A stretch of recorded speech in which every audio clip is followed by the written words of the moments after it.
Nizolat, karibuni sana kwenye show yetu mwafaka. Today is the 16th of April 2025. Yes? And it's a beautiful Wednesday morning. I am your host Zulfa tena narudia. This is Morning Tea Show ya Kenya News Alert. Yes, so let us Okay. So now, as people continue doing their last touch-up makeup, I'm gonna humbly ask you, that number on your screen haijekwa pale bure, imekwa pale ndo uweze kutupigia simu sie, utueleze how do you feel about whatever it is that you're talking about our topic. How do you feel about it? Okay, is there anything that you'd want us to touch on? Yes. Okay, I know you can see me wearing this very beautiful red lipstick. You've never seen me wear lipstick ever, but but today I'm not actually, this is a symbolism. I wear red lipstick for the bloodshed of the women that have been killed. Tangu January mpaka sai 129 women and girls have been killed. If you go to Usikimye, there's a petition that we are signing to make femicide a crime here in Kenya. You know, yes, it is a crime, but we need it to be recognized as a first degree crime. So nenda pale kwenye Usikimye, Facebook, Instagram, everywhere, and sign the petition. Whether you're a man or a woman, you don't want your sister, you don't want your daughter, you don't want your girlfriend, you don't want your cousin to be brutally murdered. So that's why, as in, all women in Kenya are wearing red lipstick for the bloodshed of the women and the girls. So that is the thing. Tuna sign petition already, tuko na 53,000, want like 100,000, so that it can be made a very first degree crime. Sawa? So I'm sorry. Now, use that number pale kutupigia simu sie, utueleze una watch from wapi, or you could go to our live chat and also tell us what is really happening. Yes? Tell us how you feeling about it. Sababu mzee wetu mzima Mr. Gachagua, Rigathi Gachagua, amekuwa na vitu fulani, and we're going to discuss that. So I'm waiting for my people wamalize kujipodoa, alafu ama we can start with Felix. Thank you so much. Thank you so much, guys, and I really appreciate you for joining us. This is Plains and Felix, and I welcome you to Kenya News Alert TV Morning Tea Show. According to the information my sister is trying to share, we really need to be very happy and serious at once when it comes to human life. Human life really matters when mostly it comes to women. And I don't know why my sister is all about women, but not men also, even though the program belongs to women. Haven't you ever had somebody stab the husband to death? Okay, it is true. Sijuzi watazamaji mliona mtu amekosa kuingia kwa nyumba na pesa za kutosha na anafanya kazi ya ndudhi ya boda. Mwanamke alikuwa anataka baga na biza na biscuits, akamalizia kumstab na machungu. I don't know why. At some point, sometime let's be serious at once when it comes to human life. A woman's life matter, a man's life matter. So my sister, thank you so much for coming with the point. And as we maybe go to see what is going on in magazeti, na vile maybe my sister atatuelekeza, you may be ready for the main topic pia, because ni mzito. Anyway, thank you so much. Let us proceed. So as we continue, so why are we focusing on women? Because women have been killed more, women and young girls, but also let us kwanza focus on the women kwanza ambao have been killed, because actually recently a young girl of 11 years old was raped and brutally murdered by a 30-year-old man walirape msichana wa miaka 11 na wakamuua na wakamrusha chini ya kitanda, and that one ndio imeamsha kila mtu amekasirika. And how many girls have you had have been killed recently? A lot. Yes, so as we continue, we shall continue with that. Please, Tilda, my dear, introduce thyself so that tuone kwenye magazeti alafu we get to Gachagua. Okay.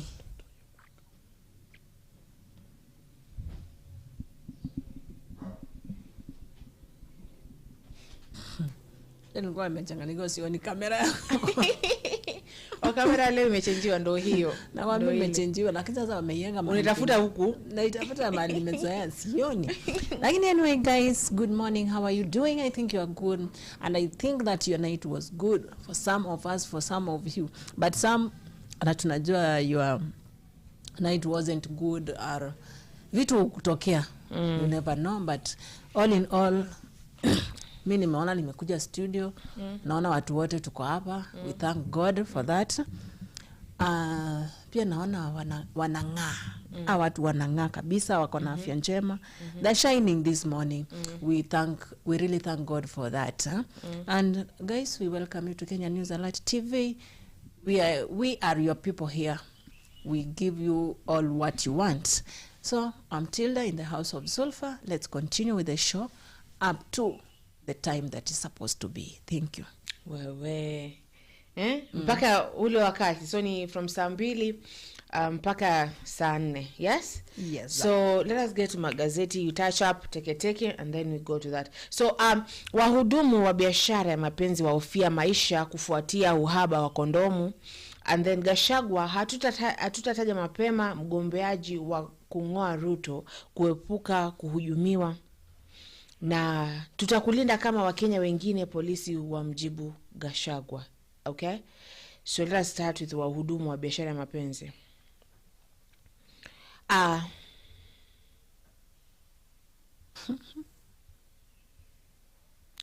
Uhaba mkubwa wa kondomu na dawa za kuzuia maambukizi ya virusi vya ukimwi kabla ya mtu kuambukizwa PrEP katika jiji la Nakuru na miji mengine unahatarisha vita dhidi ya ukimwi na magonjwa mengine ya zinaa nchini Kenya. Huduma za bure katika hospitali na vituo vya afya kusaidia makundi maalum kama wafanyabiashara wa ngono zimekwama baada ya bidhaa hizo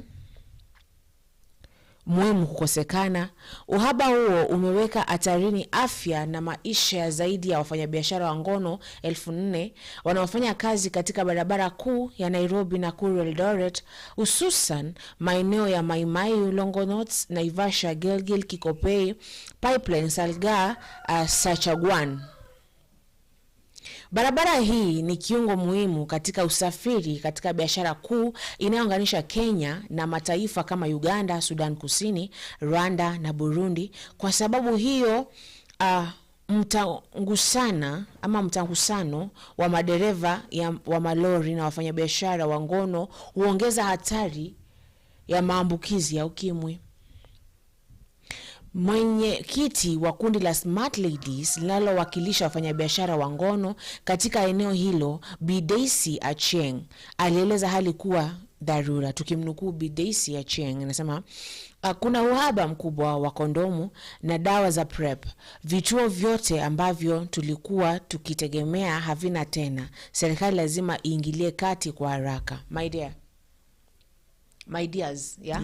So wafanyabiashara ya mapenzi, umesikia? Wafanyabiashara, I don't know why this person is looking at me with eyebrows like that way. So, but wafanyabiashara wa mapenzi hawana dawa, hawana condoms, hawana those PrEP. You know there's a medicine where you drink in the first 48 hours, yes? Maliza kwanza. On the first, is it 48 or 24 hours? You drink it inazuia usipate virusi. Yes? Yes? We have all learned that in biology, haven't we? Yeah. So now wanasema kwamba hawana hizo, hakuna, there's not enough condoms, and that one actually we really talked about kitambo. Hakuna enough condoms, okay? Hakuna hizo dawa. And now they are telling the serikali kuingilia kati, because you know this tractor, not tractor, lorry, no, zitangwaje, trailer, yeah, trailer drivers, they use those ladies to certify their needs. Yes? You know, we are not going to ignore that it is something that is happening. And those people, you know, prostitution is the oldest profession.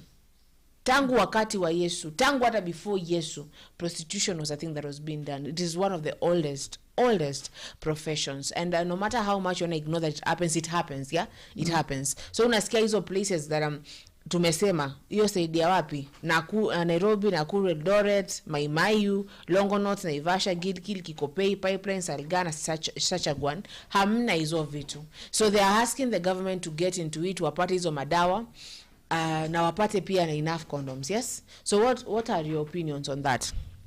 Let me ask you. Unajua kuna vitu zingine, watu wengine hata tukiuliza mnaanza kutucheka. Sema tu tucheck.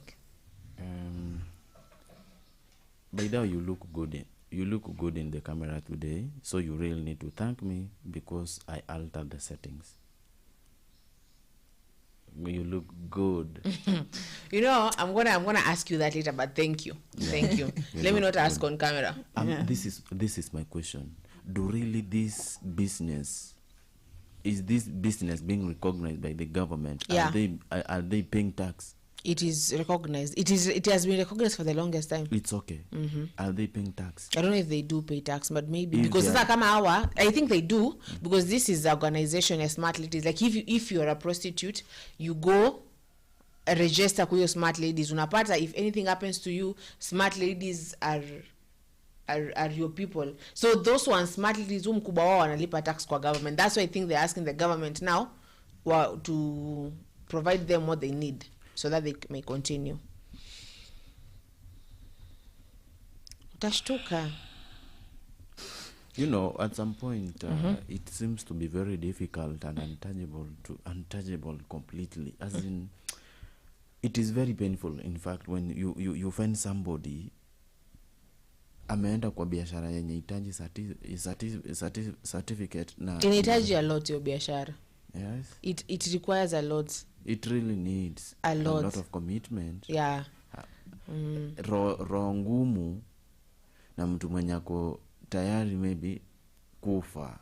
Sababu during that process you can maybe die. Yeah, people are killed. Like I usually think the moment that you decide to do that business, yes, you know, it is a service. That one is a service, msay. You need, na pale Peter anasema, good morning Zulfa, Felix and everyone. Good morning Peter, how are you? Long time no see. Sawa? So it requires a lot. It is a business that really, really requires a lot from someone. Sawa? So kwa siku mbili zilizopita, wataalamu kutoka shirika la kitaifa la kudhibiti ukimwi na magonjwa ya zinaa NASCOP wasiliana na maafisa wa afya ya umma wa kaunti hiyo, wakilenga makundi yaliyo hatarini kama wanaume wanaoshiriki mapenzi ya jinsia moja, watu wanaojidunga dawa na watu waliobadili jinsia.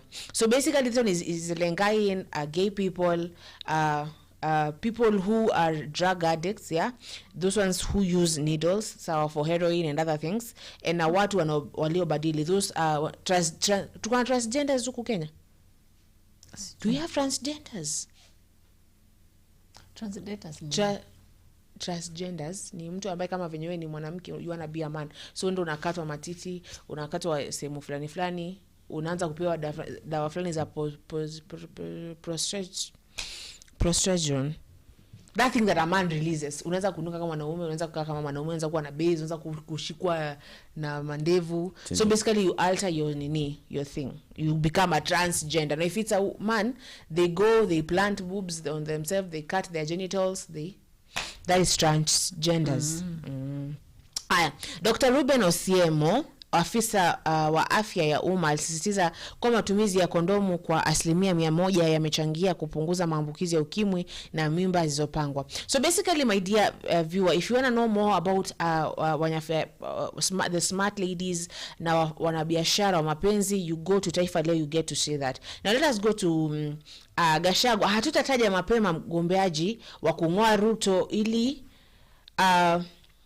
kuepuka kuhujumiwa. Okay, so Wakenya watalazimika kusubiri zaidi mwaka mmoja ili kujua mgombeaji urais wa upinzani atakayekabiliana na Rais William Ruto katika uchaguzi mkuu wa 2027. Aliyekuwa naibu rais Rigathi Gachagua alisema Jumanne, huku akipuliza mbali madai ya mgawanyiko katika upinzani. Akihutubia waombolezaji katika mazishi ya mchungaji Joseph Nzola wa kanisa Jesus Celebration Center eneo la Katelembo, kaunti ya Machakos, Bwana Gachagua alimlaumu Rais William Ruto kwa kupanga njama ya kuwagawanya upinzani kwa kuchochea migawanyiko miongoni mwa viongozi wa upinzani kabla uchaguzi mkuu wa 2027. Hata hivyo, alionyesha matumaini kuwa upinzani utasalia kuungana na utafanikiwa kumuondoa Rais William Ruto. Sawa. So what do you think about that? Is it wise? Is it wise that he doesn't want to announce the candidate that they're going to be endorsing mwaka wa 2027, ama he should say that candidate now so that we may start preparing ourselves? Which one is better? Angoje akuje kutu surprise huko ama aseme sahi? Sisi unajua like I can say that hiyo ya kusurprise pia si mbaya, but at the same time it has got its own limitations. It will be very good enough at least when people could come up with a point right now for us maybe to know who is this person. What if maybe tupate by that time wametuletea mtu mwingine mwenye anakaa goon, at the same time we want maybe to see somebody else. Yes, there are those individuals who are supporting the government, who are not supporting the government, and upate wenye hawa support the government wako wengi, wanataka mtu mwingine tofauti, alafu wakuje kushtukia kwamba they are the somebody who is now being brought is somebody they never expected, and is somebody they never had hope for. It will be very good enough for somebody to mention as early as possible, so that at least people could be prepared from psychologically. Yeah. So if possible, let that narrative or maybe surprising be not part of their plan, because it will never be the point and it will never work in a good way. It will be much good if maybe the person could be maybe brought up as early as right now, for us at least to know who is this person.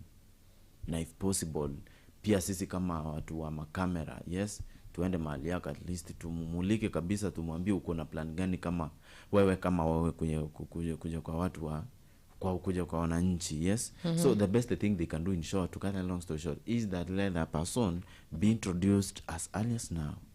Yes. Okay, so personally na pale picha nasema at Felix I need that woody. I need that woody. Peter, yeah, you good. I think by that Peter tulikuwa na plan fulani, ni vile nilienda nikashikika. I think Peter nitakutafuta leo. Yeah, sure. Tulikuwa na plan fulani hapo, na ni kama nilimwacha hanging. Pole Peter, wherever you are, ni vile tulikuwa tunashughulikia 1 2 3 mambo na studio kidogo hivi, tukijaribu kufigure out vile we people we really need to give you good broadcasting. Yes. Content yenye imebeba vizuri kuja kwenyu. You understand that we were working on machines, yes, and at some point maybe vitu zingine hata nikiwaelezea mwezelo. But thank you so much. I'm going to look for you. Okay. So now on my personal level, I would say that I think they keep quiet. So they just keep quiet and then they come to introduce that person later. Because right now, if they introduce that person to Ruto right now, and you know how Ruto is, he will be digging everything on this person. He will be trying to discredit this person from the beginning. And then by the time inakuja kufika hule mwaka, even if they were a very good viable candidate, then washamalizwa kitambo, yani you know, just the thing of creating that small doubt. I usually say that thing, hiyo kitu inaribu kila kitu. So I will tell Gachagua, we nyamaza tu hivyo kuja to surprise wakati hata now Ruto does not have the time to discredit this person. They do not have that time. What would you say, Tilda? Atando tuingie kwenye main topic. Yes. What would you say? Yes. The same as you have said so far. Unajua mtu akiwa announced right now, hakuna kazi itaendelea. Sasa unajua itakuwa wanaingia sasa kutaka kudiscredit. Sasa itakuwa sasa ni campaign imeanza officially. Right now we said we doesn't want the campaigns. Right now we want these people to work. Right now we want these people to complete their promises. So as they complete their promises, Gachagua ya nyamaze. Sawa?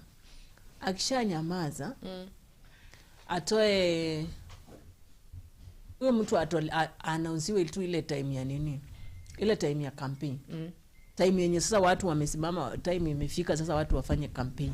Ndio sasa ndio tutaanza kuona who is fighting for the presidency, who is that time itakuwa sawa. Yeah, hapo tuko sawa, tutaenda na laini venye naenda. Sawa.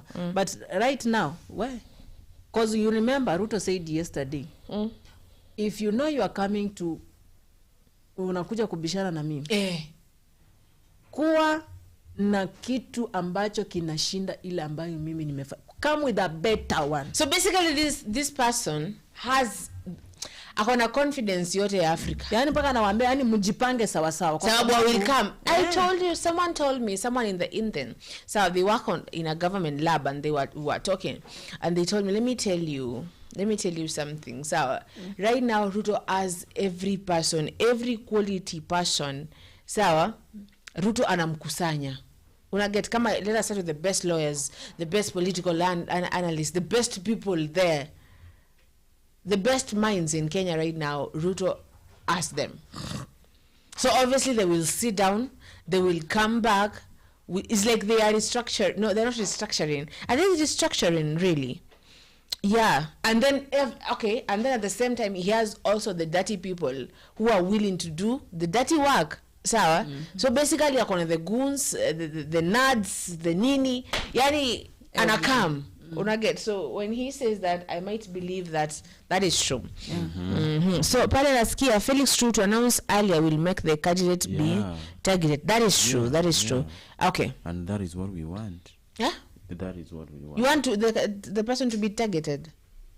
To be announced earlier. I want them to be announced to Komimi. That is according to me.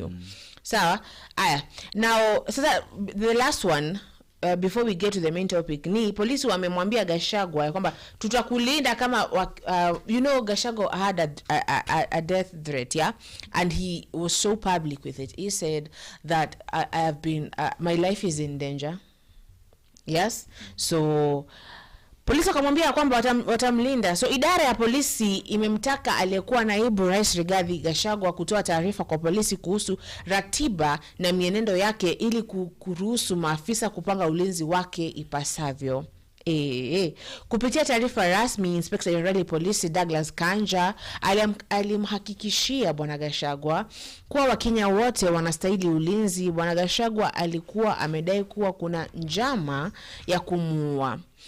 Kwa kuzingatia, tukimnukuu NPS, sawa, anasema kwa kuzingatia hofu ya usalama aliyotoa Bwana Gachagua, anashauriwa kushirikiana na polisi wa viwango vyote iwapo atahitaji ulinzi zaidi na kutoa taarifa mapema kuhusu ratiba na shughuli zake za hadhara ili kuwezesha mpango ya uratibu wa kiusalama. Now let me ask you, is this a joke?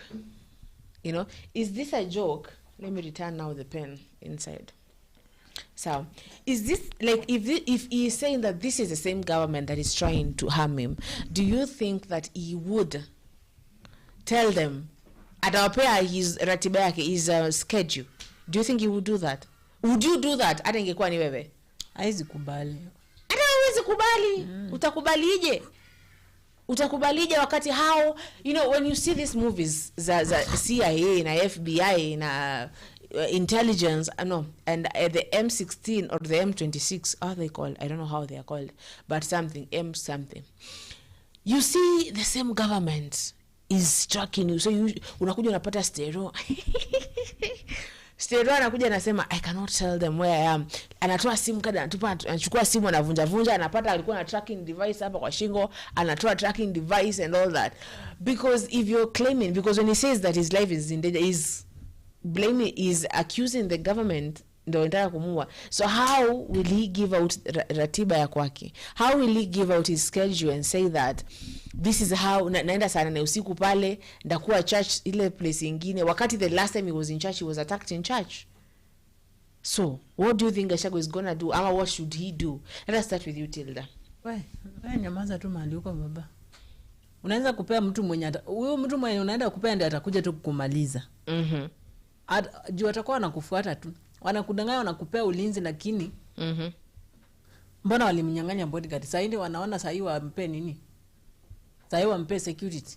Aende kuwaambia ndio wampe security. Mali ataenda kukufia hata jua. You just keep, yeye jipange tu wewe mwenyewe. Waambie Yesu atakulinda. God is with you. God will protect you. You don't need their protection because they are the ones who will just come and finish you up. If I might ask, unaweza hire security kutoka kwa government? No. I would never. Not you. The Gachagua. Is anybody free? Oh, yes. Yes. So you can maybe hire police officers from the government to be your somewhere. personal. Yeah. No, not to be your personal, but maybe to escort you somewhere. No. No. I'm asking if you can maybe have bodyguards from the government, like. But I do think there are security agencies from the government that maybe you can get a security personnel from there. Yeah, it is true, you can. But I usually say if you want to hire someone from Russia. Yes. Someone from Egypt, kama Mossad. Someone from wapi pengine, Japan. I would hire a China person, especially when amesomea Shaolin Temple. Yeah. Tina.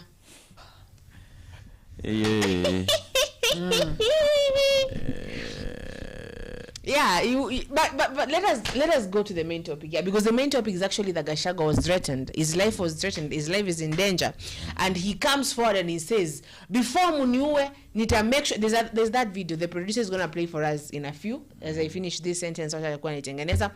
Na anasema ya kwamba, before you unalive me, I'm gonna mention the names of every person you have unalived. Yes, so. If it were you, would you do that? Would you say everybody? Would you give out kila serikali ya serikali? Is that train? No. Okay, thank you. Would you say that? Unaweza toa siri zote kali za serikali? Munasikia wordplay. Hapana mwesema wordplay ni noma hapo katikati nyinyi watu. What is wrong with you people? By the way, kama Gachagua anaweza katoa. Ngoja kidogo. Is the wordplay really good? Serikali za serikali. What? Serikali ina serikali. Yeah. In a series. It has got a very, very strong secret. And maybe if you reveal it, then be sure with me that it is easy for it to be deleted from this live. Hata uwezi peleko kwa recycle bin. Do you think that's why they are coming after him? Because he's mentioning the things that uko ndani.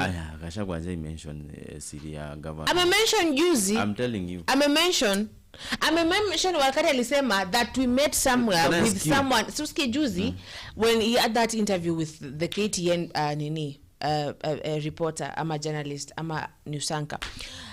He said that I have recordings Zahawa say where we met on a warehouse somewhere in Nairobi, sawa, those is serikali, those are series za serikali ameweza kuzisema that tulimit na Ruto na mtu fulani kwa warehouse ya serikali wakiniambia walikuwa wamebeba hiyo pesa sijui nini, niko na hizo recordings za sauti, and he said if they continue to threaten them he's going to take them to DCI or the High Court somewhere. He said he's going to reveal them.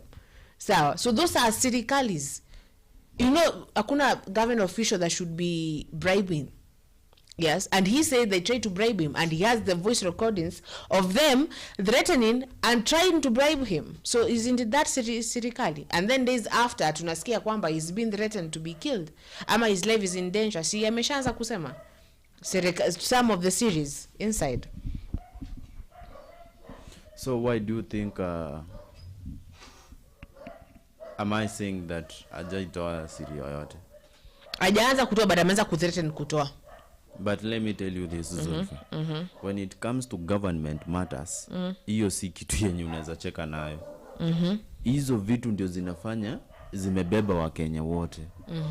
So the moment mtu anaweza taka kuexpose, do you remember, I don't know whether it was in social studies or history and government in high school, where we could say that there are some of the violations you can maybe find yourself in, that you will never be, maybe you will never be forgiven.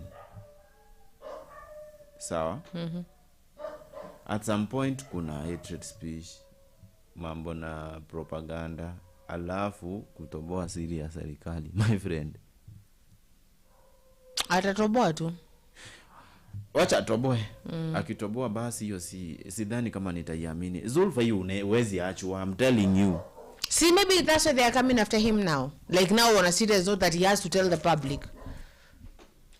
You know, do you know the Kennedys of the US? Sawa? I hear like hakuna Kennedy mmoja ambaye mabaki. The president, JF Kennedy was assassinated publicly. Actually, they were shot kwa kichwa as they walikuwa wameenda, is it Houston or Texas or somewhere for a tour. Washington, I don't remember, but they were assassinated.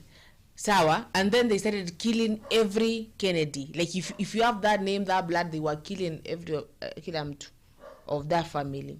Why? Because of the secrets of the government.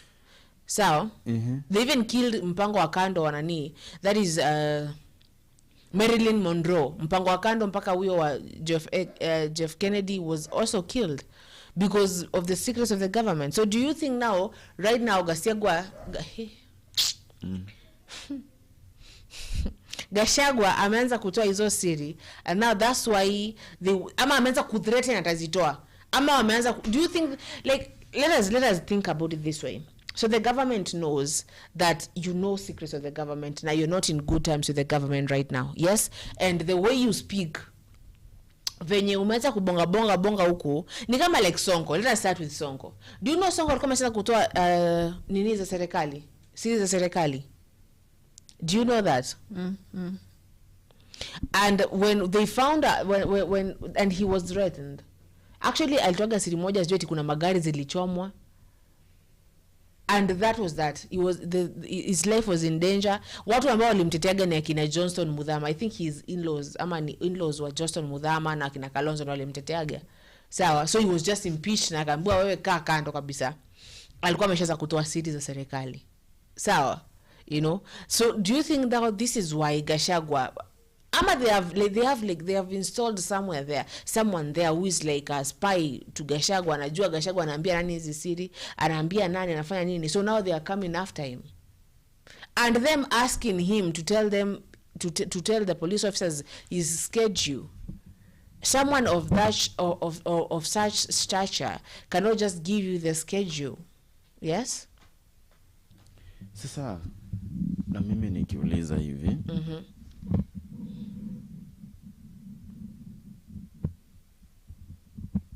mbona wamwe kwanza kumthreaten? Yes? Na maybe anajaribu kufanya Wakenya waelewe chenye kinaendelea. Haya, kama ni hiyo siri ambayo labda wameogopa naweza katoa. Sawa? Mbona wasijaribu kumtafuta wa make peace? Do you think Gachagua would ever sit down with Ruto and make peace? Of which someone did tell me, so that he might make peace soon.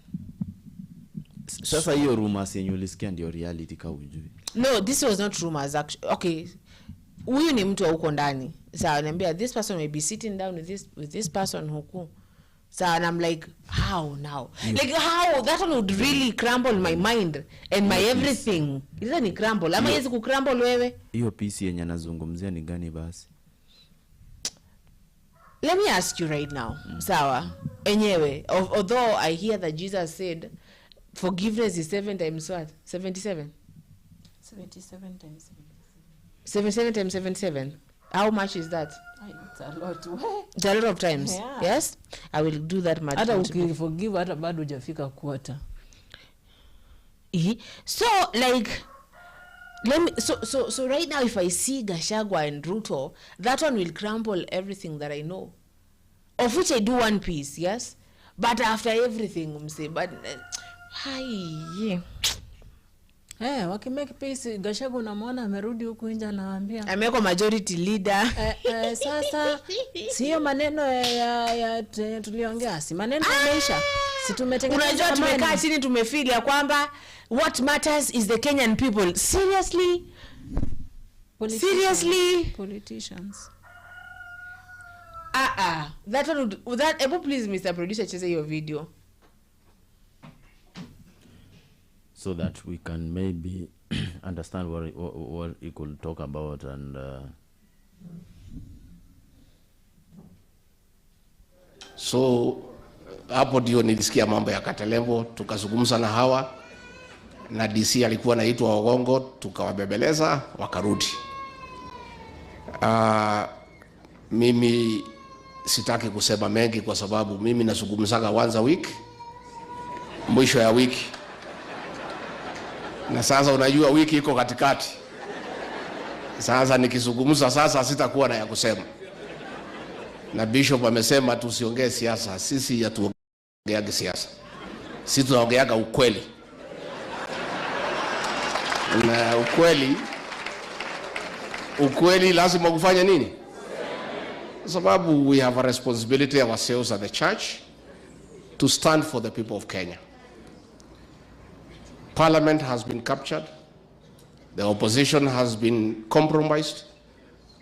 There is nobody remaining to speak for the people of Kenya unless the Church of Christ does so. Kwa hivyo, wachungaji wetu, you have to step in that role because nature abhors vacuum.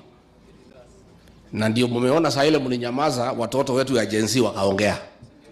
Kwa sababu nature abhors vacuum, somebody must speak.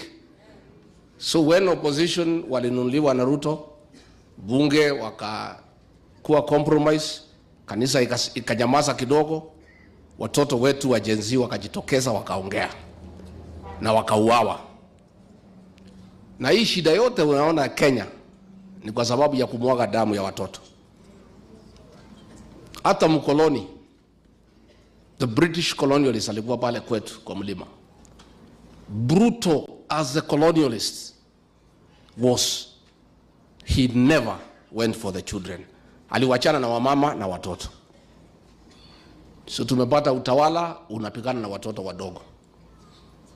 Watoto wakiandika vitu hapa kwa mtandao wanashikwa, wanatekwa nyara, wanauawa. Umeona watoto pale Butere wametoa mchezo ya kuigiza. Hata wakati wa Moi kulikuwa ridiculous. Moi never took any action. Si ilikuwa ilikuwa inaitwa ridiculous. They were enjoying because it is satire. It's a mirror of society. And Moi never took any action against ridiculous. Kibaki alikuwa pale, kulikuwa na some caricatures wanamuonesha vile anaongeanga. Kibaki anaendelea na kazi. So hii maneno ya kuumiza watoto ni mambo inatushangaza sana. Sana sana. Na umeona nimesema Southern pale Sudan Dhahabu inaletwa Kenya, bunduki inanunuliwa hapa, inapelekwa huko, inaua watoto na kina mama. So the church, you must speak for us. Because if you don't, other people will come up to speak. Na watauawa. Na kwa sababu nyinyi hamwezi uawa, sasa nyinyi muongee. Si ndio? Wanaweza ua hii watu ya kanisa. Lakini juzi wametuma watu kanisani kuua sisi ndani kwa PCA. Hapo Mwiki. Na unajua hii watu ni wajeuri, wanadharau watu ya kanisa sana. Saa ile wametuma watu kanisani to discredit the altar inside the church. Ati ndio kanisa ya PCA itulie kwa vile wanadharau wachungaji. Huyu Sudi amepatiwa milioni 2 peleka kanisani hii watu watulie. Ni madharau si madharau? Let us respect the church and let us honor the altar. Hata kama ni nini, hakuna haja ya kutuma wahuni ndani ya kanisa. Tuheshimu kanisa kwa sababu even in all difficult times, watu wakipata shida wanapotelea ndani ya nini? Ya kanisa. So let us respect the church. Nikimalizia, Bishop ameuliza about how does a nation get developed? A nation gets developed when the leader of that nation puts the national interest ahead of commercial interest. That is the answer. Uongoze Kenya, hapana weka biashara kwake. Kidu ukiweka biashara tunakwama. We have a responsibility, Bishop, also to give hope to our people. Kama viongozi, tukiwa kanisani. Watu ya payslip, simu, mambo yenu imeharibika. The payslip has been raided. Tuliambiwa tutaweka pesa mfukoni, ile kidogo ilikuwekwa ikafanya nini? SHA inafanya kazi ama haifanyi? Watoto ya university wanasoma ama wamekuwa nyumbani? So if we are here in Katelembo, ni jukumu letu tukiwa nao viongozi to give hope to our people. Tumesikiza Wakenya wanasema tupangane, tutafute serikali mpya mzuri ya kusaidia Kenya. Na hiyo tunafanya. Na huyu kiongozi wenu Kalonzo Musyoka, na huyu Eugene Wamalwa, George Natembea, Fred Matiang'i, Rigathi yako hapo jikoni ndio na chora maneno. And I want to assure the people of Kenya, we have a formula to give you good leadership. And your son Kalonzo Musyoka is a serious player in that negotiation. Na I want to assure nyinyi watu ya Ukambani, huyu kiongozi wenu na nyinyi tutalegesha heshima yenu kama jamii. Mumetharauliwa miaka mingi sana. Si ndio? Si mumetharauliwa sana? Sasa tumeshikana. So watu hapa ni Mount Kenya South na sisi pale. Watu ya jamii ya Mlembe wako hapa, Wamaa wako pale, Wakisii wako pale. Wanajaribu kutuunganisha ati vile tunaweza kosana mapema. Sisi si wajinga. Hakuna hatuwezi kosana. Kwani sisi ni wajinga? Tutakaa namna hiyo hatuseme kitu, tutaongea huko December 2026 tusema ni nani. Kwa sababu tukisema saa hii watatukoroga, si ndio? But I want to assure you, the people of Ukambani, we as leaders are patriotic and will do the right thing. And will put our selfish interests aside for the benefit of the people of this great country. Netwa iguitha ni andu aikamba. Tuwe hamwe. Tuwe hamwe. Tutafute musumbi. Akarie kivela. Hau ni homuri. So nyinyi msijali, mutulie. Jenzi muko? Mujiandikisha vitambulisho. Na mchukue kura. Mambo yenu si mbaya. Na mutulie tu, don't worry. It's only 2 years. Wacha tuketi tu. Mambo itakuwa sawa. I want to assure you, we are responsible. And we must sort out this country. And none of us can be responsible to break the unity of our team so that we deliver this country. Na huyu Wavinya mumsaidie. Mtamsaidia huyu Wavinya? Najua huyu Wavinya tulipewa na yeye kasi ya pale Mavoko. Tukaambiwa tuende tusota watu hapo. Tukaanza kufanya kazi na yeye vizuri, tukiamini. Tukaketi na yeye, wale scooters, how do we settle them, nini. Siku moja, tractor imetumwa, imemolea kila mtu. Yeye akiuliza, anaambiwa uliza Rigiji, na mimi hata sijui. Sasa huyu Wavinya alikuwa hata hataki kuniongelesha, alikuwa anaona kama mimi ni mtu mbaya. Baadaye ndiye amejua amegongwa na mimi nimegongwa. So Wavinya pole. I know how bad you felt when our people were evicted pale Mavoko. You know who called us. Utaambia hiyo Wakamba saa ile mimi nimeondoka. But it's okay. Mungu wako. And Senator Kavindu, huyu mama mlichagua, nashukuru nyinyi kwa kura yenu. Alipewa shilingi 10,000 anifukuze, akasema hataki, ni mama wa nguvu. Ni mama wa nguvu. So thank you very much. Askofu family, we are very much together. Watu ya Masaku tuko pamoja, na sisi ni marafiki wenu. Na sisi tunataka urafiki wetu udumu miaka na miaka. Thank you very much. May God bless you.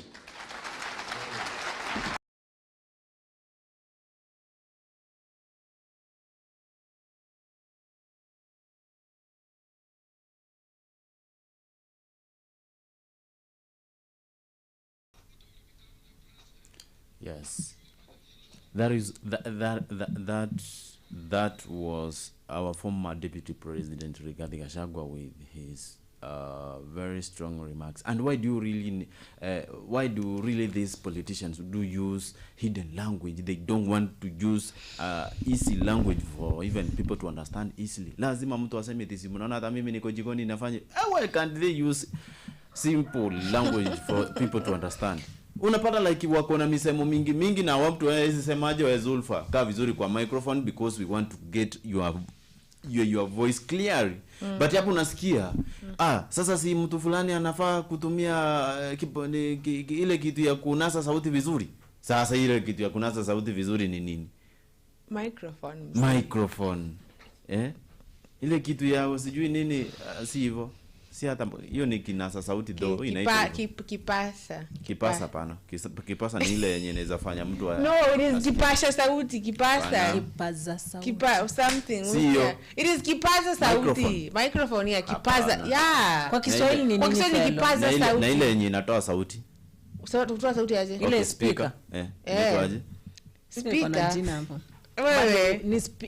Kuna inaandikwa, kuna venye inaandikwa speaker kwa Kiswahili. Sasa achana na hiyo tu. Kuna the main word lakini I forgot. Kidogo niulize. Kuna ile njia moja ya kutranslate majina kutoka lugha ya Kiingereza hiyo kwenda Kiswahili directly, lakini sasa unaandika kwa njia ya Kiswahili. Kuna jina hiyo process inaitwa. Achana na hiyo. Kuna sasa ile jina lake halisi. You can always Google, you know. Unaelewa? So that is the kind of language these politicians are using. Why can't they say, maybe stand up and say that unajua leo ninataka nimwambie huyu Rais William Ruto hivi, fanyia kazi wa Kenya if possible, kuna ile pesa yenye ilibaki mahali hivi ishughulikie kwa ile account fulani. Lakini instead unasikia anatumia nataka kumwambia huyu as in they don't want you to use direct language. Politicians mnatuua vichwa, mnafanya tuna overthink. So according to the information ya Rigathi Gachagua, hebu sema Peter anasema nini hiyo hani? Peter anasema nini? Peter anasema as Zulfa and Felix Gachagua has been targeted for talking about the dirty deals at State House, which also on Standard headlines. But the Standard nyingine inaongea sana. Standard wanazisema, Standard ya KTN wanaziongea vizuri sana. And I think that's why nimesema hivi, Gachagua is not targeted bure. Let us go back kwa enzi ya Moi. How many people were assassinated? You want to know the number of people who were assassinated during nani? Kama tuanze na nani? I don't know. David Masinde. Was it David Masinde? Was his name David? I don't know. But Masinde was the name, yes? They were assassinated. So do you think you're going back to that era where when you speak now, you're going to be targeted, you're going to be assassinated? But it is already happening, yes, when our children are getting abducted and killed. Sababu, walisema ya kwamba, at that interview ya Zedi, is he called Zedi? That person that was interviewing Kimani Kichungwa. Anaitwa aje? Zulfa. Yes. Ara, before we endelee, me I want to say something. Yes. Ara wewe mwenyewe msee mwenye uviluna kwanga hapo hivyo unakaa chingi hasira vibaya sana.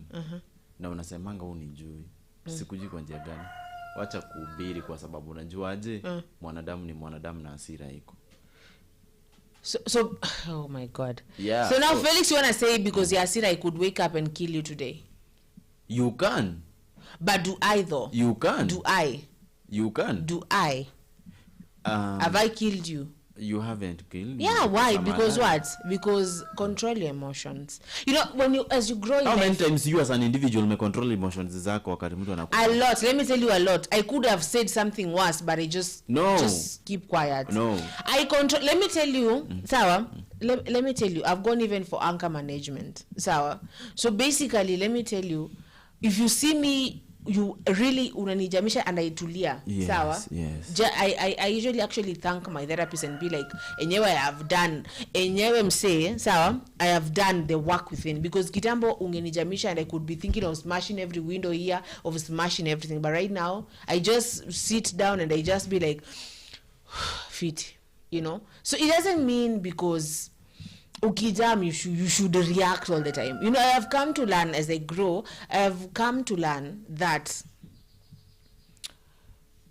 you do not have you people have their own opinions and they do not have to really matter to you. Sawa, you could say, you know, someone may look at me and be like, oh my God, that is the most beautiful girl I've ever seen. Another person would look at me and be like, oh my God, guy, sawa, unaona mtu anakaje guy, and it's okay. So I have learned to know everybody have their opinions, and if the president would just come and realize what watakuwa na opinions, at the end of the day you're the president. That is the highest of the highest shares in this nini. That is the most uko na ajue Atwoli will have his opinion, Zulfa will have her opinion, yule atakuwa na opinion yake. It doesn't mean I have to react now. What? To show power. What now? Because now you have, you know there's this thing I think the president wants to rule with. They want to rule with fear.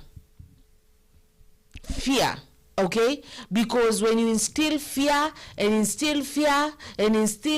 now people, like how people used to be ruled back when in old Britain, with fear.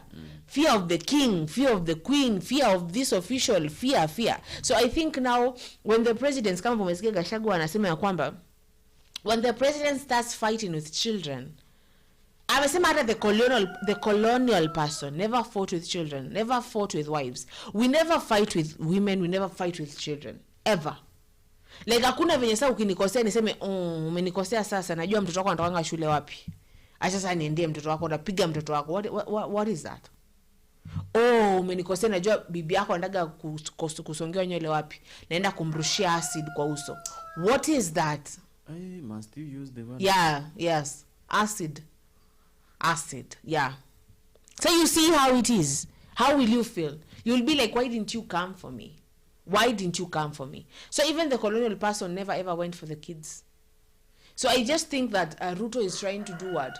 You know, everything that has happened. Actually, we never actually went to really discuss about Nini, about the teacher who was the teacher of Butere. Sawa? Mwalimu wa Butere ametolewa Butere asubuhi na mapema 6. Amepelekwa shule iko Garissa mse. That is intimidation. That is intimidating every other principle. There's this meme that I saw. Hiyo meme ilikuwa inasema ya kwamba this man was saying that alipata pesa ya HELB, na kupata pesa ya HELB sababu it was a lot of money, like I'm gonna say 70k, sawa. Now that 70k after ameshalipa nyumba, amelipa school fees, akaamua achukue kuku aanze biashara ya kuku nyumbani. Akasema kuku walikufa wote na mayai kaoza. So someone else came down there because Kenyans are Kenyans, sawa, and they said iwe funzo kwenu nyinyi wote ambao mnadhani pesa ya HELB ni ya kuanza maendeleo ama pesa ya HELB ni ya kukata. Unasikia mse? So I think the president doing this and other people around it, because I saw a certain ex-post saying that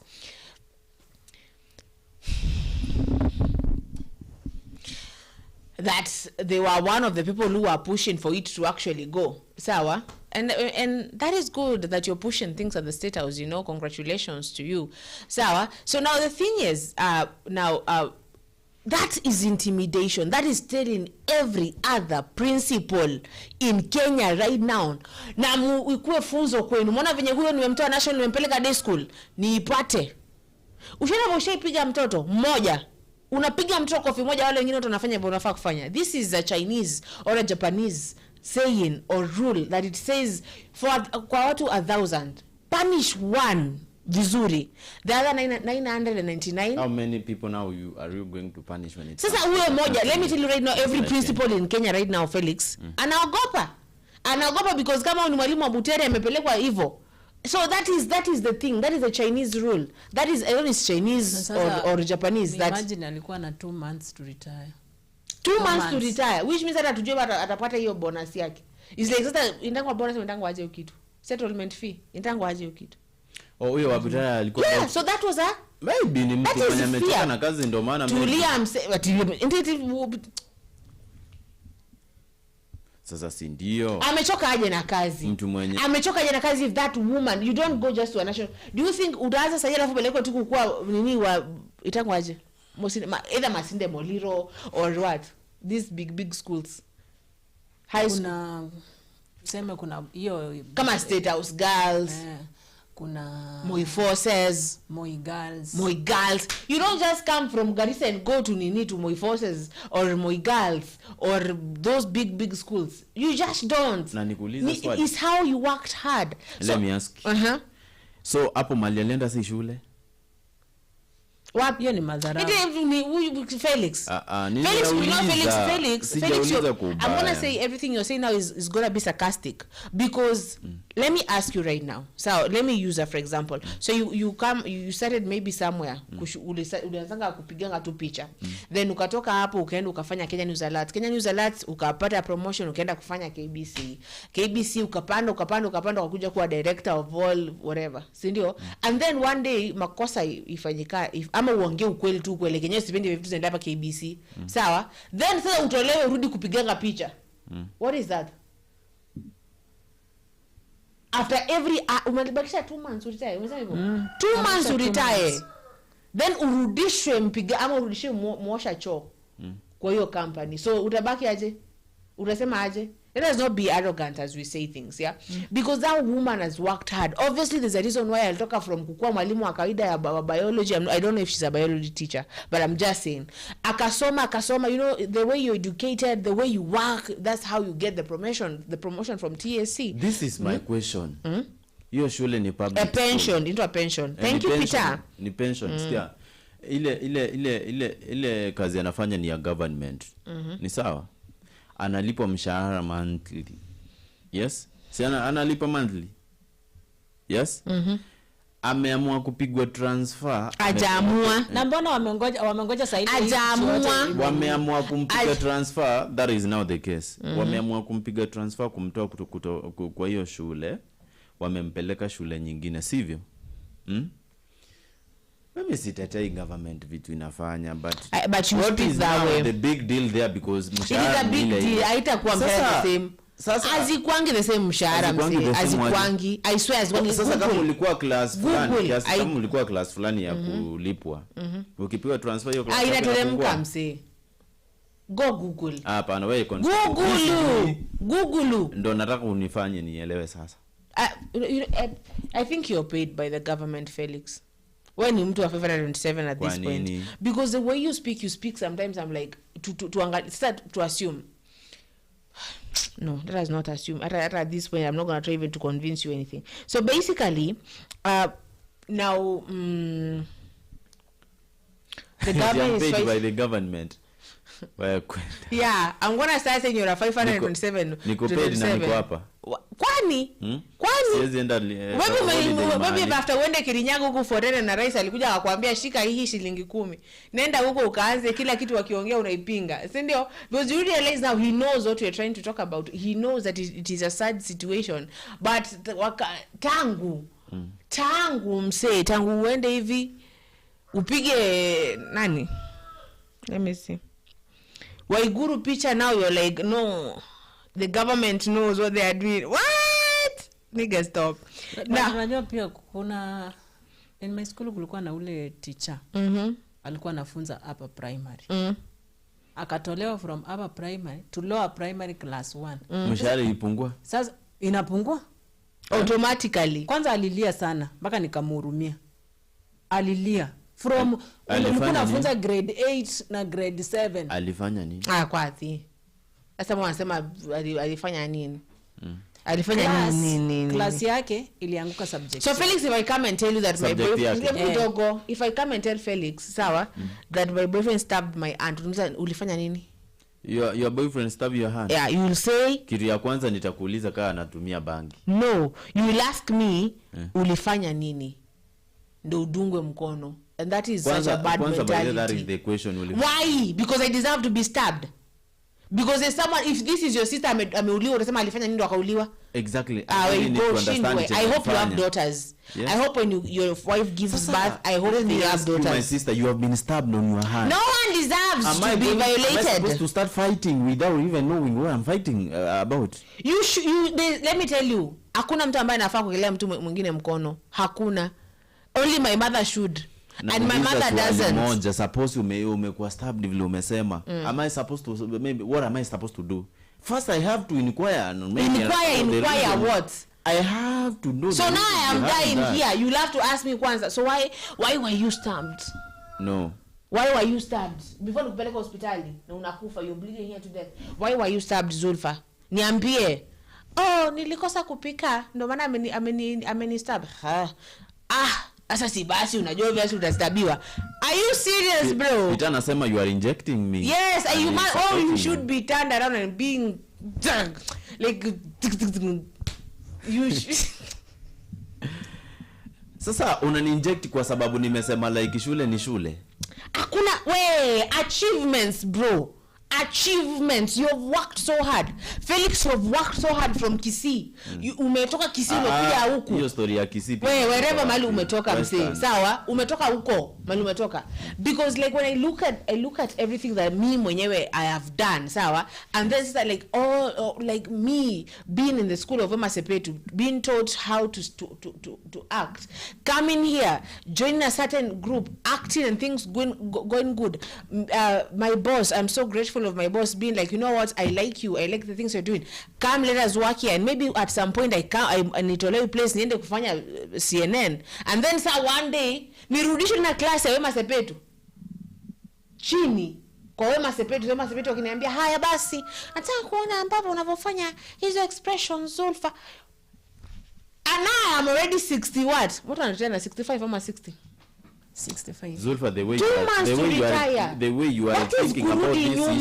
It is that way. Felix, it is that way. That is angalia psychologically. Exactly. Thank you so much, my sister. 2 months to retire without transfer. 2 months. Wait. The way you are maybe the contrast, maybe you are trying to attack this perspective is that I can conclude that you are overthinking. No, Felix, hakuna overthink. Why? You really need to ask me. So work is work, Felix. Work is work. Rudi kufanya mjengo. Work is work. Nenda kafanya mjengo. Ni mwalimu na amepelekwa shule yenye. So it is fair. Sasa. It is fair. Kwanza wali explain vizuri sana hiyo shule ni kama inaanza. Exactly. Shida ni moja, unipe time ya kuongea. Zulfa, I don't have a speaking speed just like yours. The moment you overspeed me, I keep quiet. Speak. This is what I'm trying to say. That lady is that person a lady? Obviously. Or a man? Obviously, is a lady. She's a lady. She's a girls school, the girls school teacher. Ni mwanamke. Ni mwanamke. akona mshahara yake na akona payslip, sawa? Government ikona uhuru wa kukudislocate na kukupiga transfer kwenda mahali wanaweza taka, but as long as ikwe transfer yenye iko reasonable, sawa? If the government maybe did that politically, then let us say the truth that they are totally wrong and they are doing bad to Kenyans. But this is my point also. If this lady was transferred, and if the transfer was planned earlier, even before this issue, then you people, you don't need to open your mouths. You need to keep quiet. And at the same time, this is my last point. If this woman was transferred just because of the same, and it is well interpreted like she violated some of the regulations according to the education system, and she was taken to that school, na mshahara yake bado iko the same, now what is the problem there? Maybe ni anafaa pia aende kuchanua wanafunzi wa huko vile wanafaa kurecite poem kama hao wengine basi. We really need to accept that whatever happens, na kama ime happen with a good and clear reason, we have to accept. Kwani mwenye mnataka akuamilie kwa hiyo shule ni nani yeye?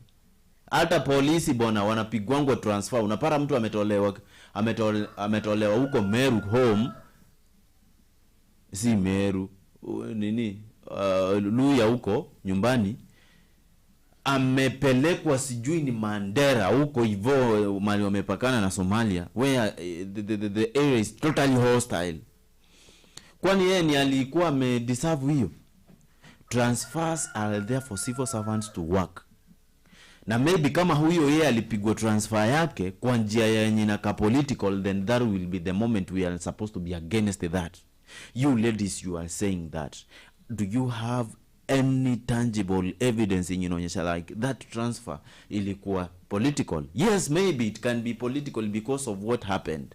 What if maybe you find that we can assume that because she has been transferred during this difficult time, and truly that can convince many Kenyans that this woman amepigwa transfer because of what happened. What if you come to realize that that transfer was planned earlier, even before the but it wasn't. Hata ukisoma hiyo kitu maana it wasn't. Thank you so much. Ni umesoma sivyo? Ni umesoma hiyo. Ukitransfer hiyo unaambiwanga you report to the school immediately. Hata shule inafungwa. Yes. Immediately by 6 asubuhi. Hata wewe mwenyewe ukiangalia hii kitu ya yani wa you know, and why that principle of Butere girls? Why the principle of Butere girls? How many principles wamepigwa transfer? Hakuna. Niambie mmoja. Hata ukipigwa transfer. Hakuna zote. Niambie bro. Uko hapa hivi Nairobi. Bro niambie. Vile uko hapa Nairobi umetembea Kenya mzima umeona hakuna msee. Si hata Kenya mzima. Si hata lazima utembee Kenya mzima fellow. Unasikia? Tilda. Sisi wait. Let us not be naive. Let's not be naive. Msee, let's not be naive. Hata sisi kwanza back in primary schools, teacher wetu alifaa kupigwa transfer. Anaambiwa hata paka wanafunzi nafaa mjue teacher wenyewe inafaa anakuwa transferred. Hiyo mwingine. Lakini are you being deployed? Enda uulize sasa msichana. Are you being deployed to the army? Mlikuwa mmejua huyu teacher anakuwa transferred? Hatukuwa tumejua. Imetokea tu from nowhere. Watu wamefunga shule ndio unakuwa transferred. How? And then you are being told to report immediately in the school, empty school. Hiyo kitu ilitolewa, alifanyiwa tu politically. Nani Tilda, this is what I want you to understand, ladies. It's politically. Unajua like mimi siwezi tetea kitu yenye ninaona hii hata nikitetea yezi nipeleka mahali. Hakuna tunatetea Felix, let me tell you. Hakuna tunateteaga. Felix is nothing. And I don't know who told you to always be against the truth, because that person is really you're being against the truth. Because we all know it is political. We always know it is political. It is political. Unachoma. Sijachoma nasema. Unachoma This one is political. Who doesn't see it is political? Wait. This is like telling the other principals, if you're told to not do something and do not do, this is how it's going to go down. This is how it's going to go down. This is how. I hear there's a certain media house that says wamenyimwa ku renew their own ku renew hii kitu, you know? License. Why is that? Because they have been injecting the government, and now wamenyimwa, na mpaka jana mtu alisema directly akasema tutawafunga, mkiendelea tutafunga stations zetu. According to so that house, yeah, media house just like ours, ni tunafaa kuingililia serikali ama tunafaa kufanya watu waelewe chenye kinaendelea? What are we trying to do, Felix? That is the question you really need. What are we trying to understand? What is going on in the government? Is that the point? What is going on, Felix? Felix, what is going on in the government? Zulfa. So Seme, it's an easy question. How can I question what you? Is going on? Question me. No, what is going on in the government? What is going on? I don't know. I'm not. Then why are you in Kenya right now if you don't know what is happening in the government? I'm not part of the government. Why are you not part of the government? I mean, why are you here right now? Nasubiri walete news tutaona. News kwa kila mahali, Felix. Lakini sasa kitu yenye unafaa kuelewa ni hii. You know, let me tell you, there's one thing I don't support. I don't care whether nitakujua na DCI 80 ama so ama wangapi, you know, because at the end of the day we all die. Yes, at the end of the day what is written is what is going to go down. So but the thing is, let us not be arrogant. Let us not be eti tunaogopa kusema ukweli, because what? Nani anasema kuongea ukweli? It is the truth. The truth is what should be spoken. Sasa nikuulize. So when someone says like, I'm going to say kama report ya yule generali ambaye alokufa ndege mwaka jana, inabaki ya kwamba engine haiko imeangaliwa. We speak about that. That engine was not good. Someone like Kalonzo comes and says, let me tell you, that was a government assassination. So the paper will print what Kalonzo has said. So what? Isn't that not reporting what Kalonzo has said? Now that becomes, this person is injecting the government, this person is going against the government. What are we supposed to? So nisiseme Kalonzo alisema hivyo, ni nyamaze nikwe like, no, you know what? Arambe. Zulfa. Arambe mse. Unajua kuna kitu I am not against. Kuna kitu umetamka hapa, nataka make clear. When you know that this is Kenya News Alert TV. Yes. What is our purpose on air right now? We are here to discuss and at some point make Kenyans understand whatever is going on. Sawa, tukipata information, tunawaarifu, tunawaambia, hello, this is what is going on and this is what has been going on.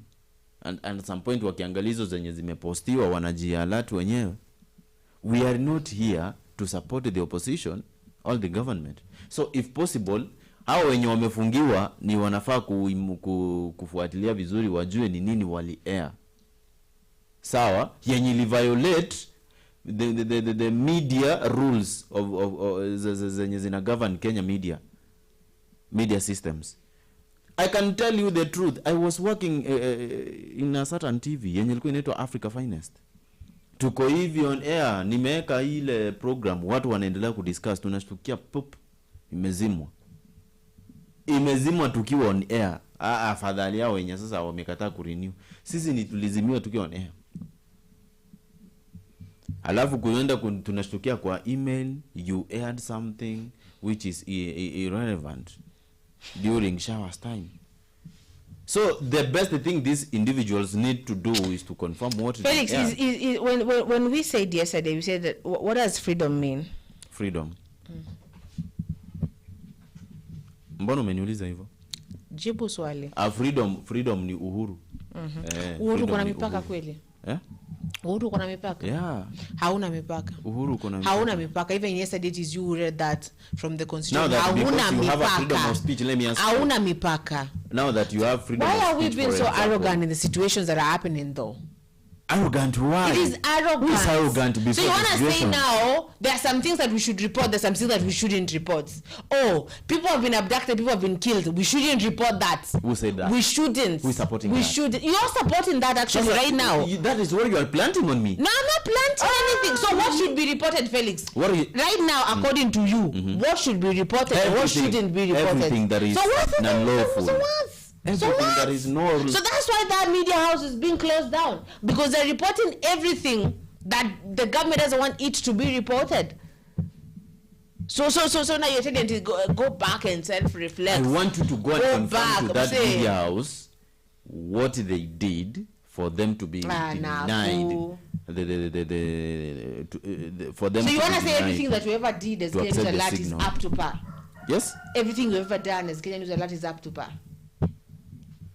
Everything. I think if we could have maybe violated any How do you know that you have not violated? We haven't. I mean, I do remember you vizuri ukiingilia mtu wa serikali. Vibaya sana. Why is that? Because I was talking the truth. What the truth were you speaking? And at some point hata angeniita ningesema yes, that is what I said. What were you saying? Sikiza nikwambie. See. Let us. So that is that up to par now?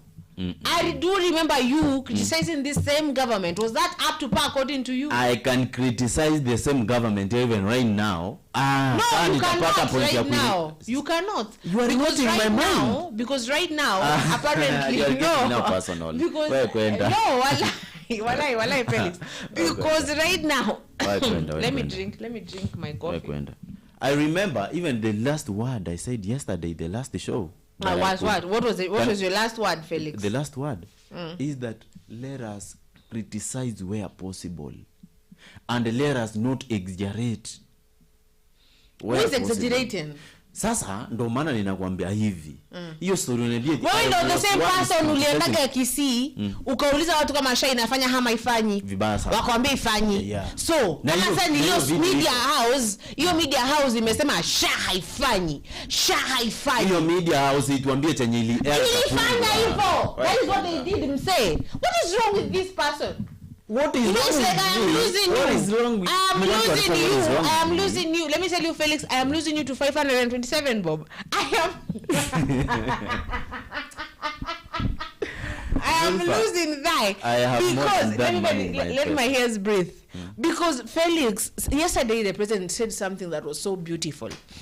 They said that right now they are working on a way that I'm gonna go to the hospital as a common mwananchi, and I'm gonna just go to the hospital, ndaona daktari pale atakuja ataniangalia, nitatibiwa, nitakuwa sawa, you know, and I'll just walk out of the hospital without paying anything. And that was the most beautiful thing actually I had the entire day. But when is that going to be implemented? Because if I get sick right now, what am I supposed to do? What am I supposed to do? You go to the hospital and you get treated. How will I be treated? Si umesema president. Ishaanza mse. Ishaanza. I told you that how much time will it take for it to be done? I don't know. Exactly. Kwanza nisema bado wanashughulika. Bado. They have no data. Wana data mpaka sahi. So, you have to register and pay so that they can get more data to make it active. So why are we losing Felix to 527, Bob? We are namdauti sana venye alienda Murima. I swear to God. Yeah. Behind the camera he has to answer some questions. So anyway, Tilda, so apart from huyo mtu, do you think why is Gachagua being targeted? Do you think it's going to come directly aseme ule mtu fulani, yule mtu fulani? Because amesema I will come and I will say who you've been killing. Before you analyze me, I'm gonna say who you've been killing. Yani naona venye nimekaa hapa Zulfa. Nimeanza kufikiria sana. Unafikiria nini? Kwa sababu unajua mtu akisema ako targeted, it's not something that you have to joke with. I cannot even also advise you to joke with that. Because hiyo ni life and death. Sawa? Ujui utasikia Gachagua ako wapi. Sawa? Ujui utasikia Gachagua amefanyiwa nini, ama from nowhere ampata accident, ama from nowhere sijui nini imefanyika, from nowhere amsikii Gachagua anymore. Sai Zulfa, umalize do this 24 hours kama hujasikia Gachagua ameongea mahali. So utaanza kuuliza, Gachagua leo hajabonga. Kesho tena unaweza, kwani leo tena ikija 3 days sitakuwa wote tumeanza kuuliza where is Gachagua. Tilda. Ndio sasa hii ni kitu ameweka watu with that mentality sasa. Tilda, I cannot encourage you to have that mentality by now, but this is what you really need to know. God is there for everyone, and Gachagua Mungu atamlinda sana. So Zulfa, issue yenye anasema like anasema like anahofia maisha yake, pia sisi lazima tukue concerned kidogo na tukumbushe watu waje umse despite whoever he is so important to the society. You understand? He is very important to the society, and we cannot at some point support any action that is against his life. Unanielewa? So if possible, please, if there is that plan of maybe deleting this guy from our gallery, yes, please Kenyans msikubali hiyo nayo. Hata mimi nimekataa. Sasa I don't know.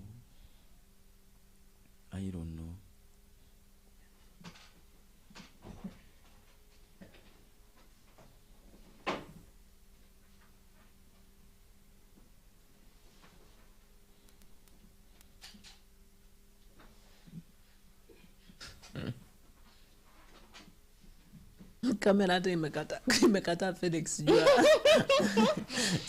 Yaani mpaka inamzimia direct. Wewe kamera iko like Z, umse anabonga nini, sio? Let me just shut up. Why? Because Felix will need to go back behind the tent with you and Why? really know what really went down. Sasa Zulfa, unataka nianze kusema like atio So Gachagua anadanganya. atio kwa vitu zingine, hata nikipelekwa hata kotini nitashindwa kujiongelea mwenyewe. Gachagua anadanganya. Anadanganya kwa nini? Unasema kwamba hakuna kitu ambacho amesema cha serikali, so hakuna I can't get targeted. But I think Gachagua has been speaking the truth tangu, as in his truth tangu the moment that he stepped out of the house. Lakini hawawezi mfanyia kitu. Kwa sababu unajua wakifanya hivi watakuwa wameguza Murima vibaya sana. So, but you know right now Murima is being guzwad. Hivyo sasa I don't think hata kusema usiguse Murima it means anything at this moment. It's like the moment the people said usiguse Murima is when everybody say, even that person sang that song. Walisema aje wale walising ile ngoma. Abu niambie exactly what they say. What did they say? I don't know, I can't remember. They said sasa tuko juu ya mlima tufanye tunadansia kwa mlima. Ama anasema gaje? Usiguse samani. Anadansia mlima, si ndio? So basically you know that song, even it is you who was showing me that song. So now stop pretending that you don't know that song. I don't know. You know that song. Now basically when the moment they say do not touch the mountain, that is the moment that the mountain has been touched proper. So basically they can touch the mountain. So wataiumiza. So they will touch it and touch it again. I mean they are touching it. Unajua nakwambia hivyo kwa nini? Yaani wakigusa Gachagua vitu ziende vibaya, watakuwa wameiumiza. Yaani watakuwa wamedunga kwa kidonda ianze vizuri. And that would be so bad. But why hiyo fikira zote ziende, yani zitoke tu in people in chochote Kenyans chenye mind. kinaweza fanyika ambacho ni political, sawa, and kinaweza leta maybe madhara yoyote in the society, hiyo kitu tunaicondemn, tunaicondemn. Lakini sasa yes,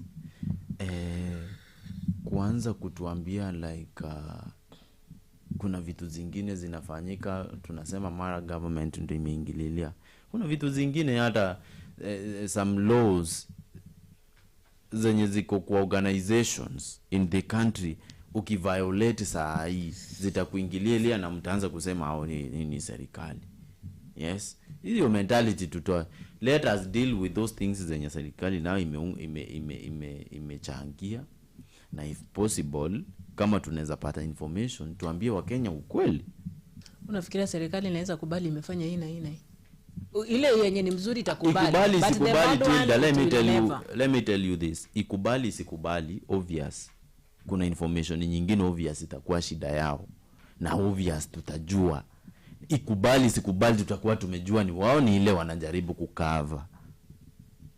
But they always just cover.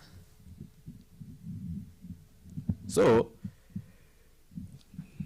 I don't think maybe kuna stories zingine mimi ninaweza agree na Zulfa kuhusiana sijui media gani. Media hiyo watuambie kitu yenye wali air, watuambie chenye walieka, alafu ndio wakanyimwa signal. Hiyo ni kitu yenye unafaa kuconfirm vizuri. I'm telling you. What should I confirm, Felix? Kwa sababu hata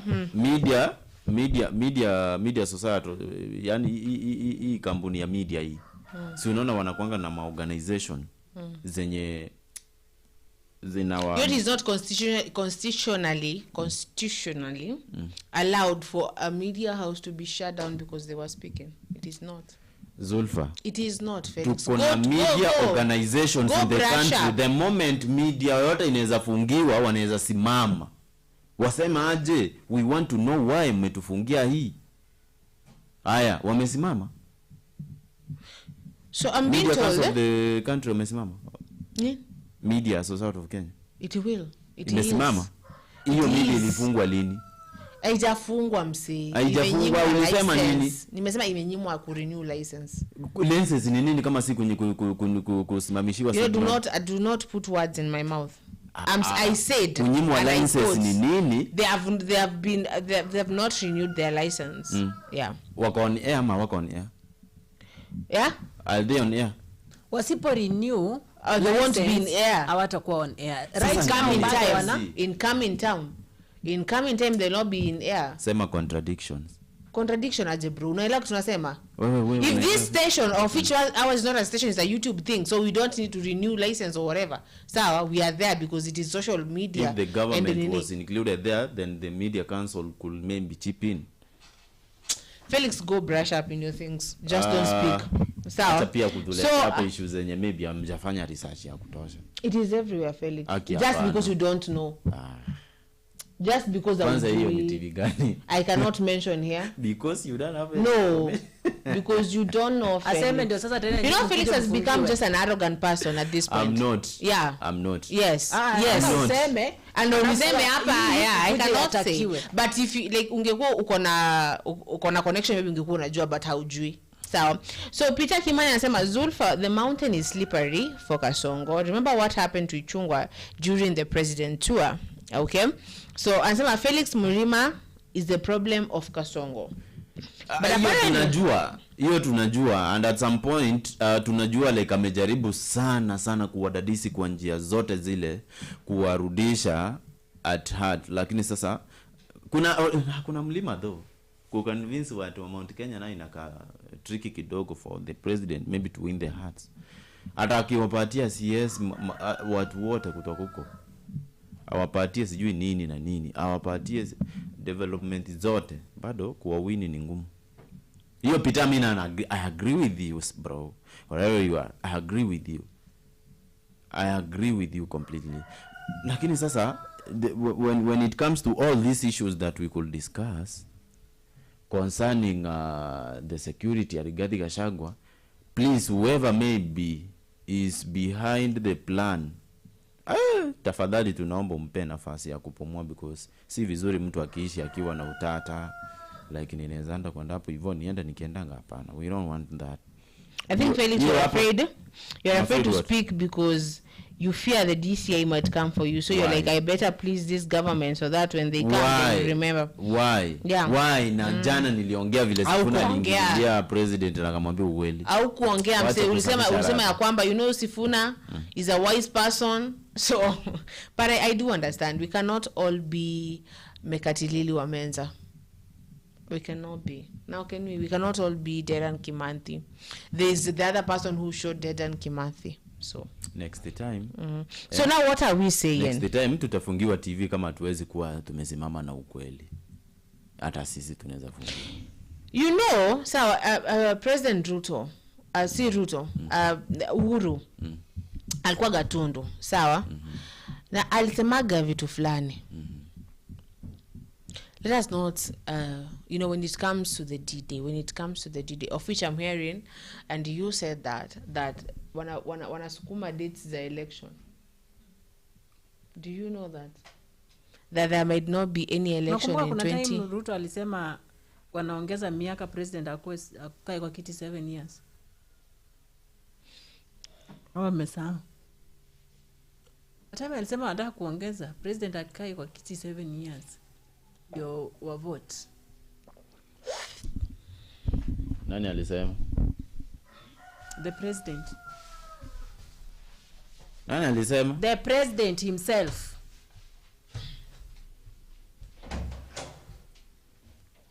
The president himself. Anataka inafaa waongeze miaka ya nini, kila mtu wakuwa wanakaa 7 years. Ndio wa vote tena. Hiyo labda ilikuwa suggestion. And what if ikipita? Because I remember that somebody who said yesterday, muta nini sana mkiona Ruto. Mkiona 2027 ampigi kura. Inapita. Wena mpige 2029. Kitu yenye nao mnafaa kuelewa ni in Kenya president mwenye anaweza kuwa one term president hatujajua ni nani. But now that many individuals wanasema like they want change and they don't want to be used. Wacha 27 ifike tupige kura tuone mahali itatupeleka. Lakini kwa saa hii tafadhali yeyote mwenye ana threaten mwenzake si ikuwe tu history. Because the moment you threaten somebody, but if you hear somebody threatening you, Felix, jua you are talking the reality. Unamdunga. Mtu akianza tu kuambia wewe tutadili na wewe jua you are talking the reality. Yani umeongea ukweli on the face na ataki hiyo shit imuhappen yeye. Sasa unajua, let me tell you, at the same time ni anakunyima your peace. Anakunyima your peace completely. Sawa? And that's why nimesema we don't need to make anybody to lose his or her peace because maybe of the situation she is going through or he is going through or the pressure he or she could get from friends, neighbors or what, even leaders also. But the fact is, whoever's trying to tell you the truth, take your time and maybe listen to the person if possible.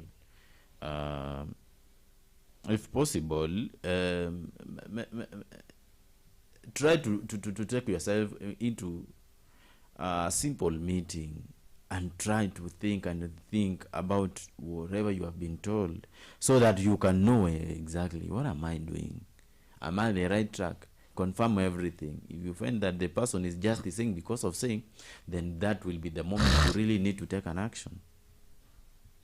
Unanielewa?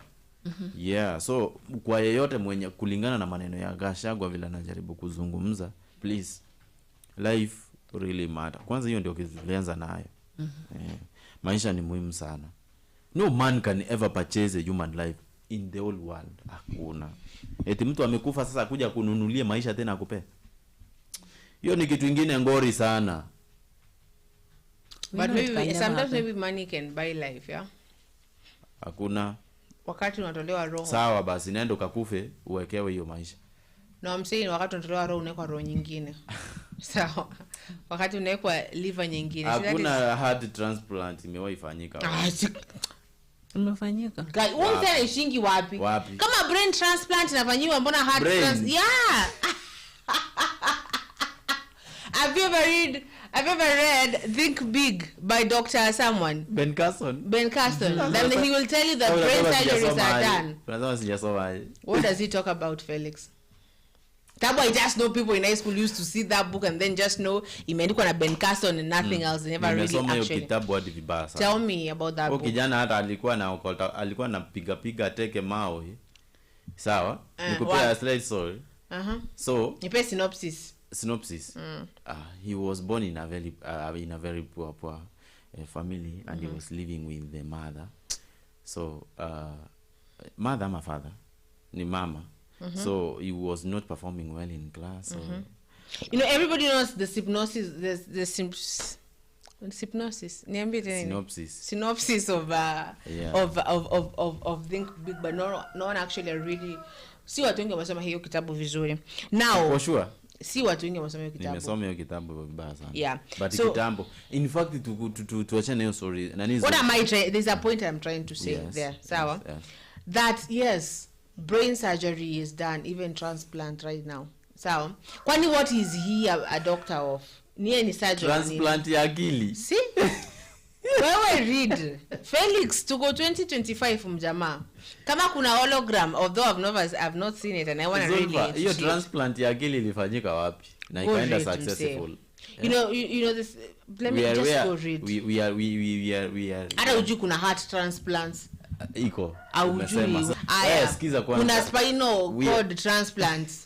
Unaona, so there's a bone marrow there's a lot of things that is being done. Technology imefika. Kama unaweza fanyia operation ukiwa mjamzito, mtoto wako aende ndani wa kufanyia operation kwa mtoto akiwa ndani yako na urudishe uendelee kubeba ball msee.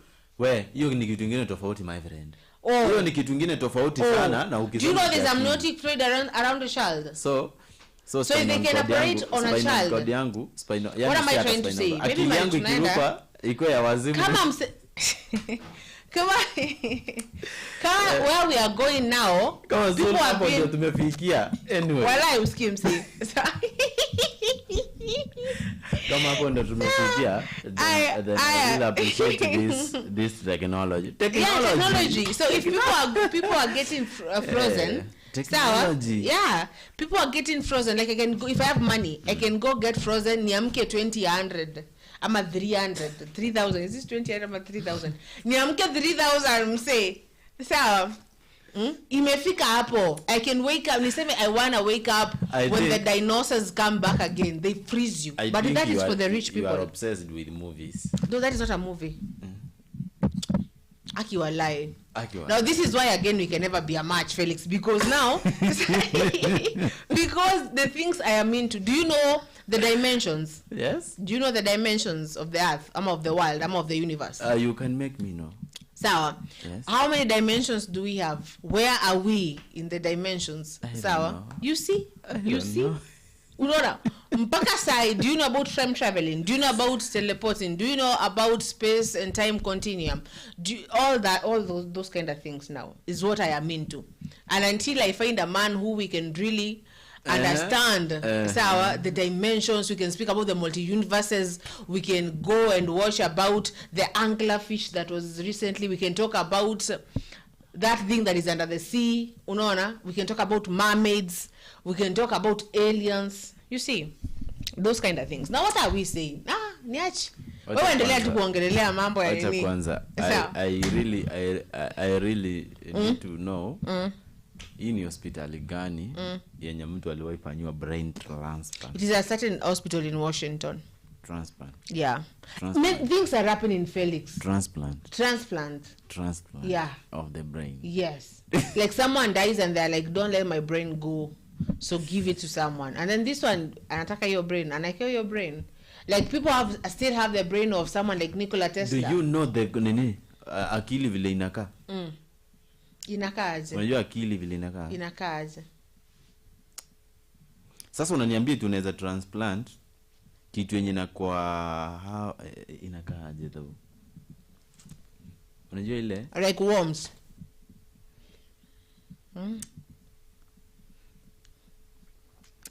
Congratulations. You are very creative. No.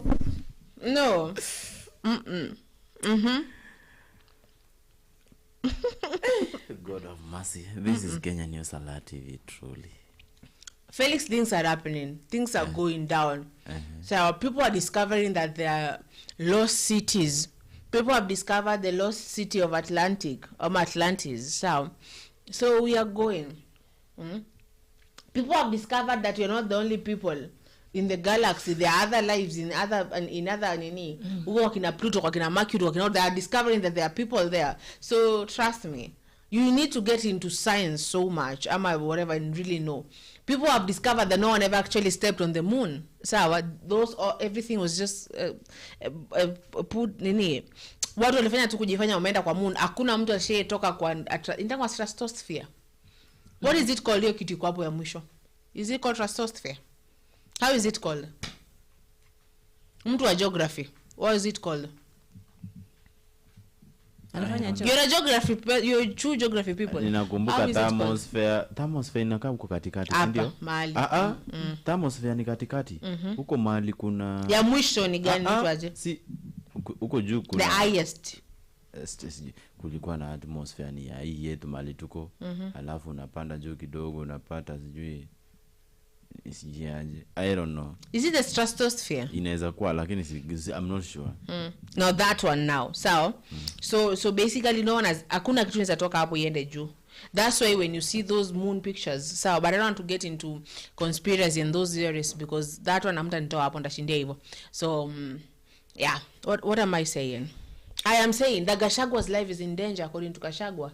Na polisi wamesema ya kwamba they are gonna protect him if he gives them their schedule.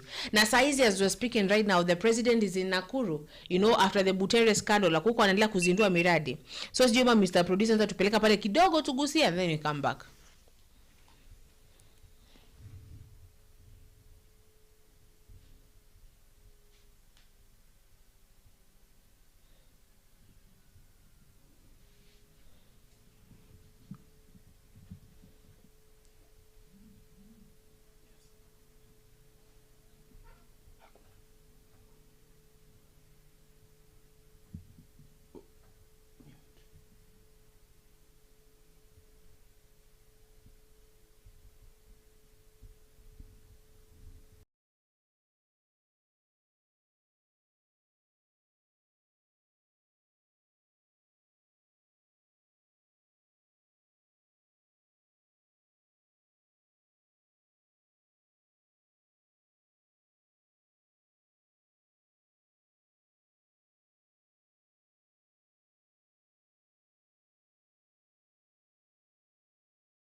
Approved by the cabinet, and it has also been approved by the National Assembly so that we can contribute to universal health coverage by attending to civilians in our level 4 to 6 facilities at AFISA, primarily through Social Health Authority, private insurances and other schemes. Yes, sir. Our clientele will be civilians, varied civilians. Even Mama Mboga will be able to attend here, sir. Then this, yes, sir. Yes, so then we have the level 4s, sir. We have 6 level 4s currently, as listed here. Then we have Defense Forces Memorial Hospital and our envisaged level 6. So this facility, this fund is governed and administered by the Defense Council as the supreme organ, which gives the policy direction. And we also have an advisory board, sir, which gives technical advice. The advisory board is chaired by the Principal Secretary, who is also the administrator of the fund, Principal Secretary, Minister of Defense. The senior most person there after the Principal Secretary is the Director of Medical Services, who is a uniformed personnel. So we also have diverse technocrats from other ministries. We have from the National Treasury, he is out, he sent his apologies, he's in Wajir on another assignment. So we have the DG Minister of Health, Dr. Patrick Amoth, who has graciously visited us today. And so we also have the Director, DG, then we have Director of Military Veteran Affairs representing the veterans, Brigadier Leriari. We have the Chief of Finance, who is also there. And then so we also have the non-uniformed personnel, who led by our Director of Human Resource Development and Management, Madam Dr. Nzavi. We have the Chief of Medical, sir, also there, gracious. And we have the Senior Chief Finance Officer. They are all available here, sir. They have really guided us in the initial preparation of this launch. So the Secretariat is headed by me at the moment. Sir, do you mind some feedback? Anytime, sir. Anytime. Unless, do you have a reason why you have the prime there? The prime, sir, is essentially because it will be superior service. We are anticipating superior. Superior service is not in the naming. Yes, sir. It is in the doing. In the doing.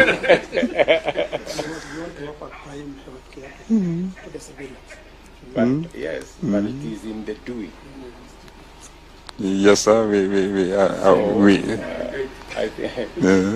Because you see, I'm just seeing the way UPHSF. Yes, sir. It's a bit mouth. It's mouthful. So just think about it. Guided, sir. Guided. So we have Yes, Patrick, how are you? the Director General.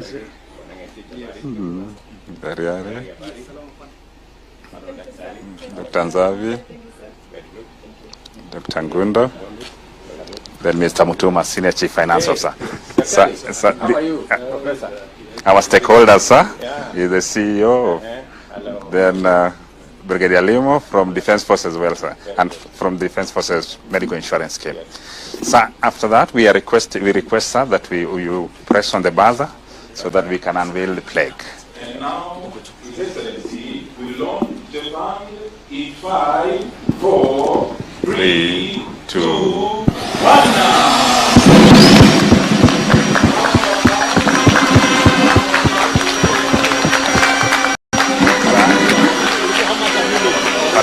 We've made about 50 million. Oh, very good. Yes, sir. So I will request that we take a photo. You on this side. After the light, we wait for this. Yes, I will take a photo. Thank you. Thank you, sir. The PS on this side, sir. BMS, sir. Dr. Patrick Amwana.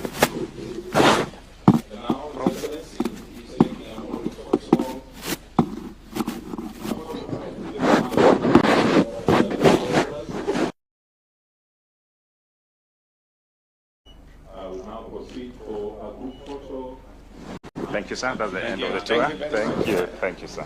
Thank you very much, Your Excellency. The band advisory, the band.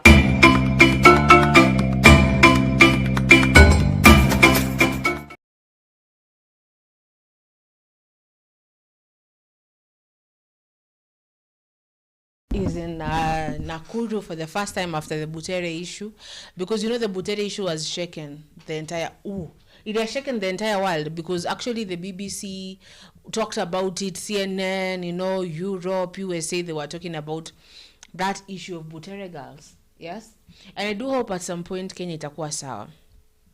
I usually ask myself,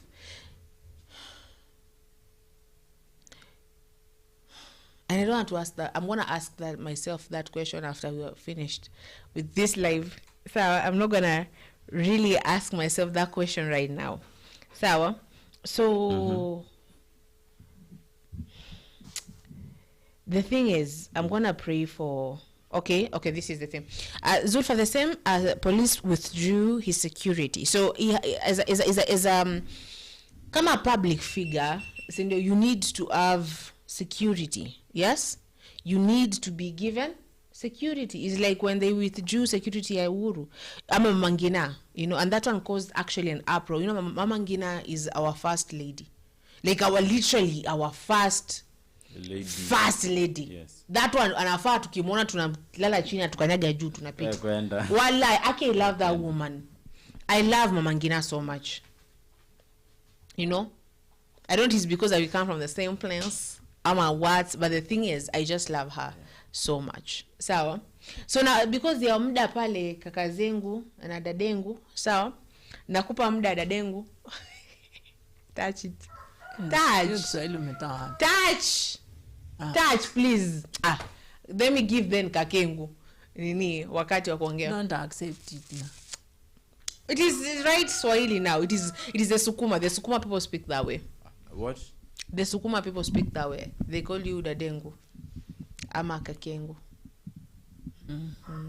Wanaongea au lakini wewe ongea Kiswahili. Okay, sawa basi, nampa kakangu wakati aweze kutuambia what kidogo. Nakupa 3 minutes na wewe nakupa 3 minutes, dadangu pia. Sawa, alafu sasa nikuje kwa dada yenu mie niwaambie pia na vyangu. Sawa. Acha Kiswahili cha wenyewe.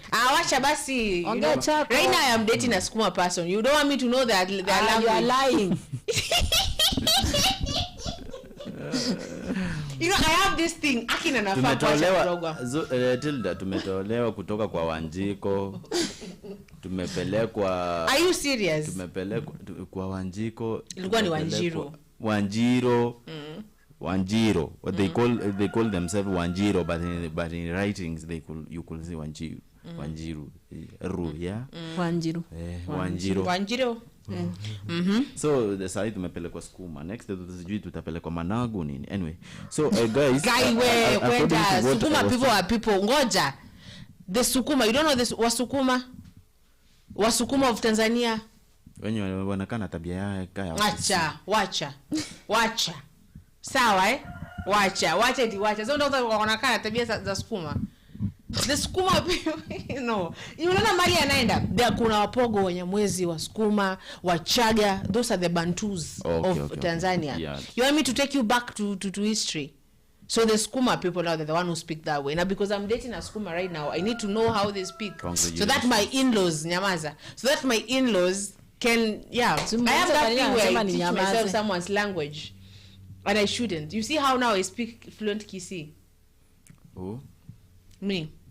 You speak Kisii? Yeah.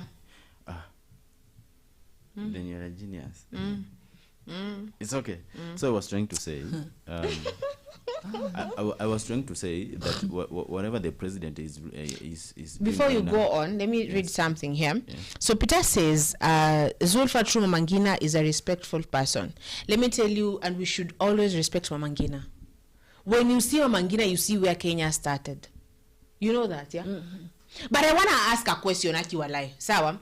So, let us go back to history. You're going to continue that, please, Felix. Nauliza swali, then we continue. Na Peter niambie pia, ama any other person who knows this, yes? So, the president, so Kenyatta, anatumwa na Arithuku, that organization of Arithuku, London, Maju. He marries a white woman. Sawa? Sindio? That woman, he never comes back with that woman here. He lives there. They give birth to a son. Sindio? There. Then he comes back. He marries the daughter of Chief Koinange. Sawa. Why wasn't that daughter recognized as the first woman?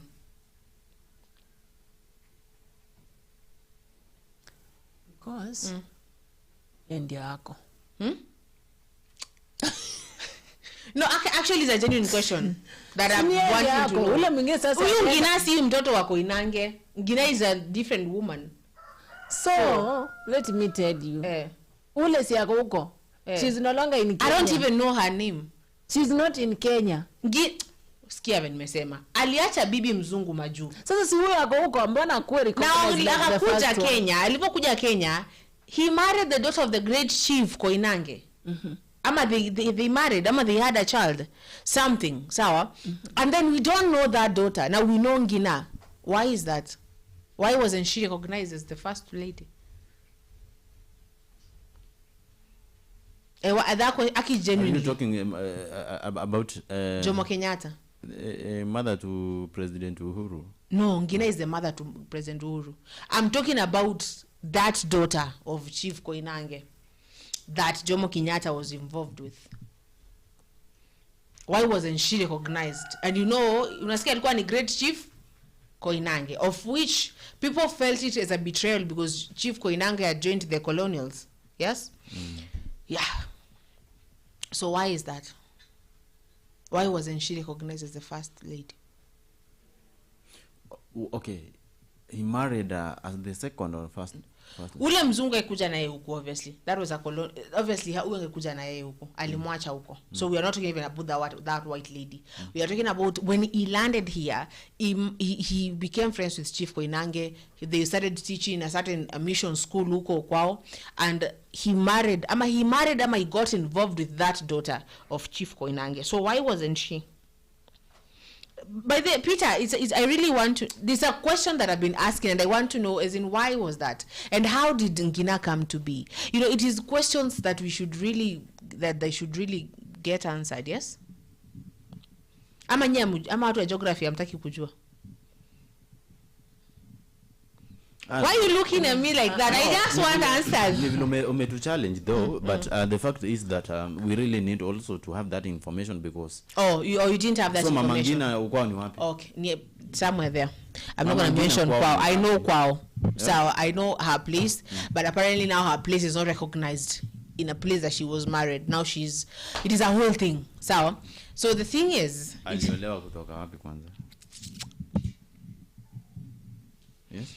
Yeah, she's from a place here in the eastern place. Now the thing is, Akimi, what I want to know, tuachane na mambo mengi. I just want to know, why isn't the daughter of great Koinange, the Sasa great kama Chief maybe Koinange? alipata a better option ambayo ni But you could have known her as someone, you know. Ninauliza hivi Zulfa, what if Did they have alikuja kids? kuona huyu ndio the better option wa ku make life na yeye? Unajua kuna wanawake wengine. No, I'm not trying to discredit Ngina. I love Ngina. I respect Ngina. Kabisa. Like that is you know, she's one of the richest women in Africa. Ngina. Mama Ngina. Yeah. You know, that is like, I don't know, I should curtsy or I should do what, but that woman is that woman. Any that ukiongelea madem, that is that woman that we all want to be. Sawa, Mama Ngina. So I'm not trying to discredit Mama Ngina. I love Mama Ngina, but I'm just asking, as in, why wasn't that lady recognized anywhere? You just fine. know, if you really you dig, might not know. You might not know. Ukidig sana, you know, in history, because me, I'm obsessed with history. I want to know in 1819 what happened. I want to know what happened in the Britain. I want to happen in Africa. I just want to know, because history is everything, yeah? So I just want to know why. Someone please tell me why. Well, yeah. Tutakuja kupata hilo jibu baadaye. Anyway, I think I wanna say my last point, whereby kulingana na hiyo footage yenye tumekuwa tukiwatch hapo ya President Ruto, and I really appreciate kazi anaendelea kufanya, na mimi ninaomba tu, if possible, I make ikwe real na I make ikwe raw kwa watu wote, because you cannot still maybe be working and at the same time people are still complaining. The best thing, you could question yourself, what is this are you doing that still people are complaining? Is it that maybe people are not appreciating? Na kwenda kwa naibu wa rais wa kitambo Rigathi Gachagua, please, now that you are winning many hearts and you have won many trust from people trust you, please make sure that whatever you share is that maybe what you think people will work with. And for those who are threatening this guy, please, tuko na koti. Basama koti sani ya Martha Koome. Tuko na koti. Martha Koome doesn't have that really power.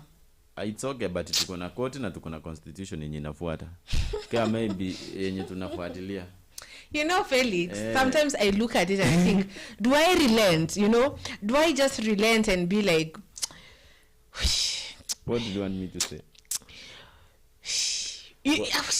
What did you want? Why are these things happening when I'm this age? They could have been happening when I was 16, when I didn't care about what is happening, you know? Like, I'm just there. Right now they're happening, I must talk about them, because when I want my daughter and my son, you know, to grow up in a good community. Do you think things are gonna get better from now? Yes,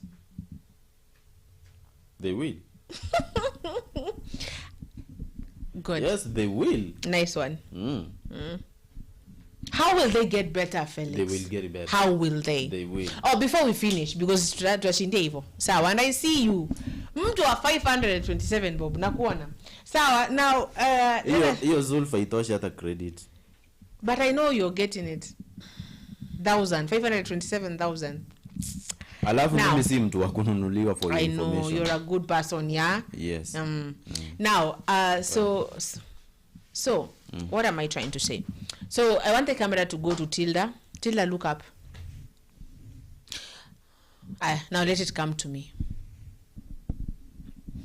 Producer is looking at me as after this. What am I trying to say? As you see, you've never really seen me in lipstick ever, because I don't like makeup at all. And I have nothing with people who know how to do eyebrows on their own. I'm saying, man, mine, I cannot even draw this one and this one. I just have to pay someone to do it for me, and also it's a lot of work, so I don't do it sometimes. So now you see us wearing red lipstick. And you might be like, kwani leo Zulfa ni nini? Mimi nilikuwa nadhani hao watu wamegeuka mashetani. Kwa sababu mashetani ndio wanakuanga na midomo red. Ushona shetani. You've seen the devil. Si kwa picha. Oh, now you're sure that is the devil. Do you know how handsome the devil is? Do you know how beautiful the devil is? Do you know? Because in the Bible it says that the devil is the most beautiful and magnificent thing. So don't expect the devil to come with you, to come with horns. Atakuja sexy. Sawa? So now you're taking me away from the thing. So you've never seen Zulf actually but today, or we're gonna do this until things are done. But guys, I could see her sometimes back. Me with lipstick. Yeah. Wapi? Ushona lipstick kama unaga na lip balm. Zote. Felix unionaga wapi when tukitoka kwa office hata tuonana again ever? Ama you're stalking me. Defending you will not part of my point, but let the truth be. You have seen me with Tilda. I've lived with because Tilda knows me. Kwa sababu mtaki kuambia ukweli. Si vagi lipstick muse. Ni vagi lipstick sababu ilikuwa na symbol. Nitakuja time ninapiga picha alafu ninakuja kukumbusha audience. Tulikuwa wapi na wewe ndo kana na lipstick Felix? Akizolve usifanye niweke picha sahi kwa screen. Eka. Utanipatia ngapi sahi? Start 12. Unataka ni ngapi? Unataka niambia 527. Weka uone kasta yake. Weka basi picha. Weka picha yangu na lipstick. Okay, maliza chenye ulikuwa unaongea. Nice. Nakupa hata pesa unataka. I'll give you whatever. Now the thing is when you go to this, give him whatever. What? Yes. Continue. Whatever. No, when I mean whatever, I mean money. I mean money. Yeah, okay. And yes. I'm not also ready to receive nothing else if not money. Yes. Yeah, so yes. Where? Let us clear this. My Skuma bay is washing. You want my bay to which bay? What do you mean? Any bay, whoever bay, maybe you bay, wherever you are, you bay. I don't know whether your name is Bay, but let me tell you this. Hata nikiwa granted, bro, I cannot. Hata nikiletewa. Tilda. Am I your side because I've not introduced you? I'm not sure if they're the person. That's so start to introduce here before nijue. Aya. Amesema Bay. No, they are Bay for this week. There is fire behind the curtains and we are dying. So now Usikimye is a group where we deal with non-violent. Is it non? Gender violence based crimes, okay, whether it's a man, whether it's a woman, but we are doing the red lipstick theme because we're trying. It symbolizes the blood of the women, of the girls that have been violated and murdered brutally, and we want to make femicide to be a crime here in Kenya. So there's a petition. So ukienda kwenye Usikimye on Facebook, Usikimye on Instagram, Usikimye on TikTok, Usikimye everywhere, we signed that petition. We want to make it a femicide to be like a first degree crime here in Kenya, because as you have seen, many women, 129 women have been killed, slaughtered tangu January mpaka sasa. Those are small children, 3 years, 5 years, 11 years. Actually, the saddest situation that I got information yesterday is an 11-year-old child was raped and brutally murdered by two big giant men. Yes, 2 30-year-olds. When mtu wa 30 year unangalia mtoto 11 years old and you wanna, unaona hapo ndio inafaa uende kufanya that thing. Wakati ukienda huku umesikia watu wa kufanya biashara ya mapenzi wako huku, it is just so sad. They're actually based here in Kitengela, and wako based when they started here in Kitengela, when they started in 2018. Yeah, hapo nilikuwa form 3, I remember, because that is when I was introduced to them. That is when I joined those people, because I'm always that person that is pro mwanamke, pro woman. Sawa. I want to say like girls more than men. Sawa, because you should love your sister, you should love your nini. So the thing is, enda pale, fanya petition. If you have a sister, if you have a mother, and don't think that because mtu wako, even 90-year-old women have been raped, and killed. What do someone think when they go raping an 90-year-old woman and a 3-year-old child, you know? And then kama kuna moja a 3-year child, they raped that child and they how is it called? Kumvunja shingo. So it was a very, very, very sad situation. That's hence the lipstick, you know. So I'm gonna be doing this as we continue.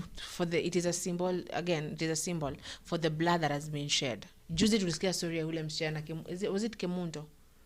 You know, from Kisii, that was raped and then thrown in a tank. Ule mwingine pia alidungwa na kisu juzi. That information was read here by Felix. It is getting, and I'm not saying that men are not getting killed, you know, they are. But can we deal with the women first, you know?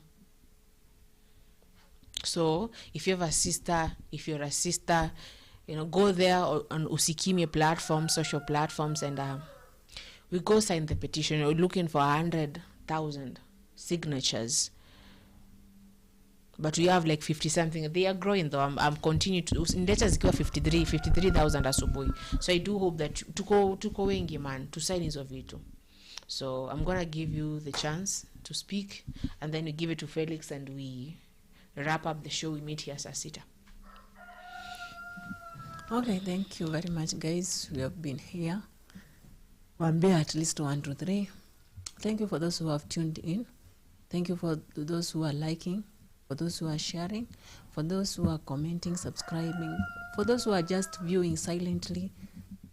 We thank you very much for being with us, for giving us this energy to be here this particular morning to tell you what is happening in the government. I'm Tilda in the House of Zulfa. Let's meet at 12. Wishing you a good time. Thank you so much, and I really appreciate.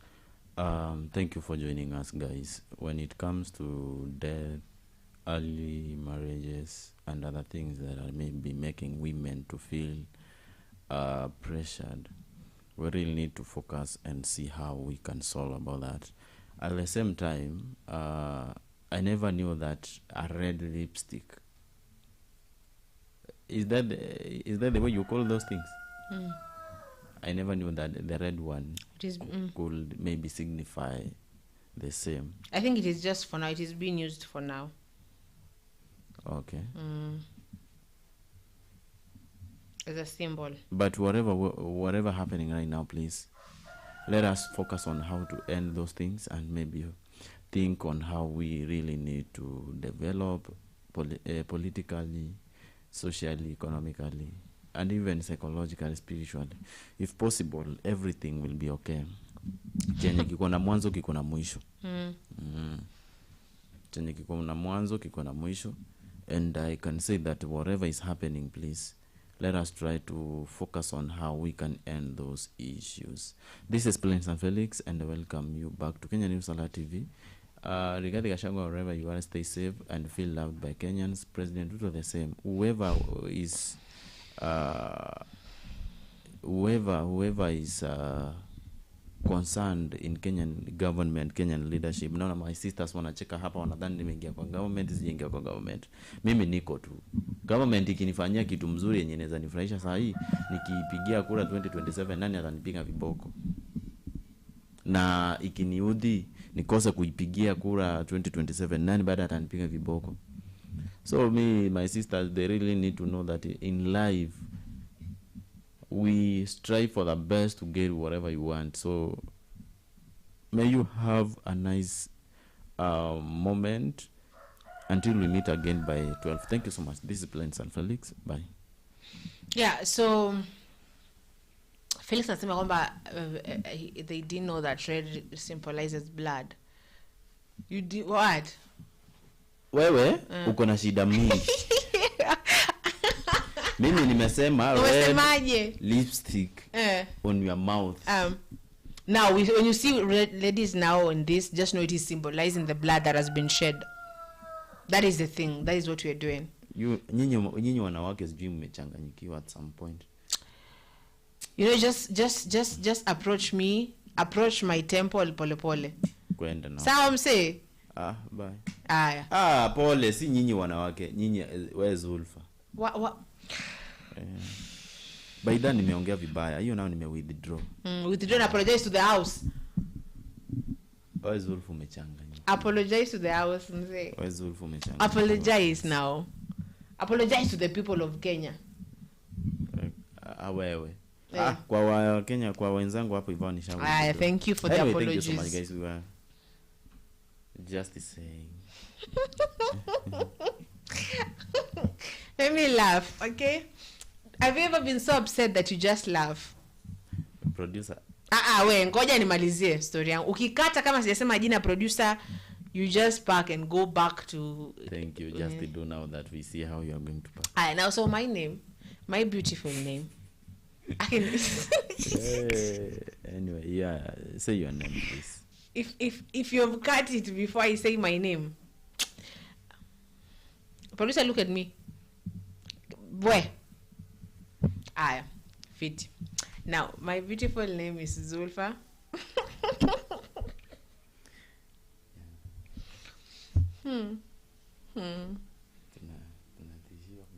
Tupatane hapa saa 6. Tupatane hapa saa 6 for Sema Nasi show. Well, we'll be doing much of this. We'll be doing good things of this. So, yes, let us meet here saa 6 mpaka saa 8 for the Sema Nasi show. Bye-bye.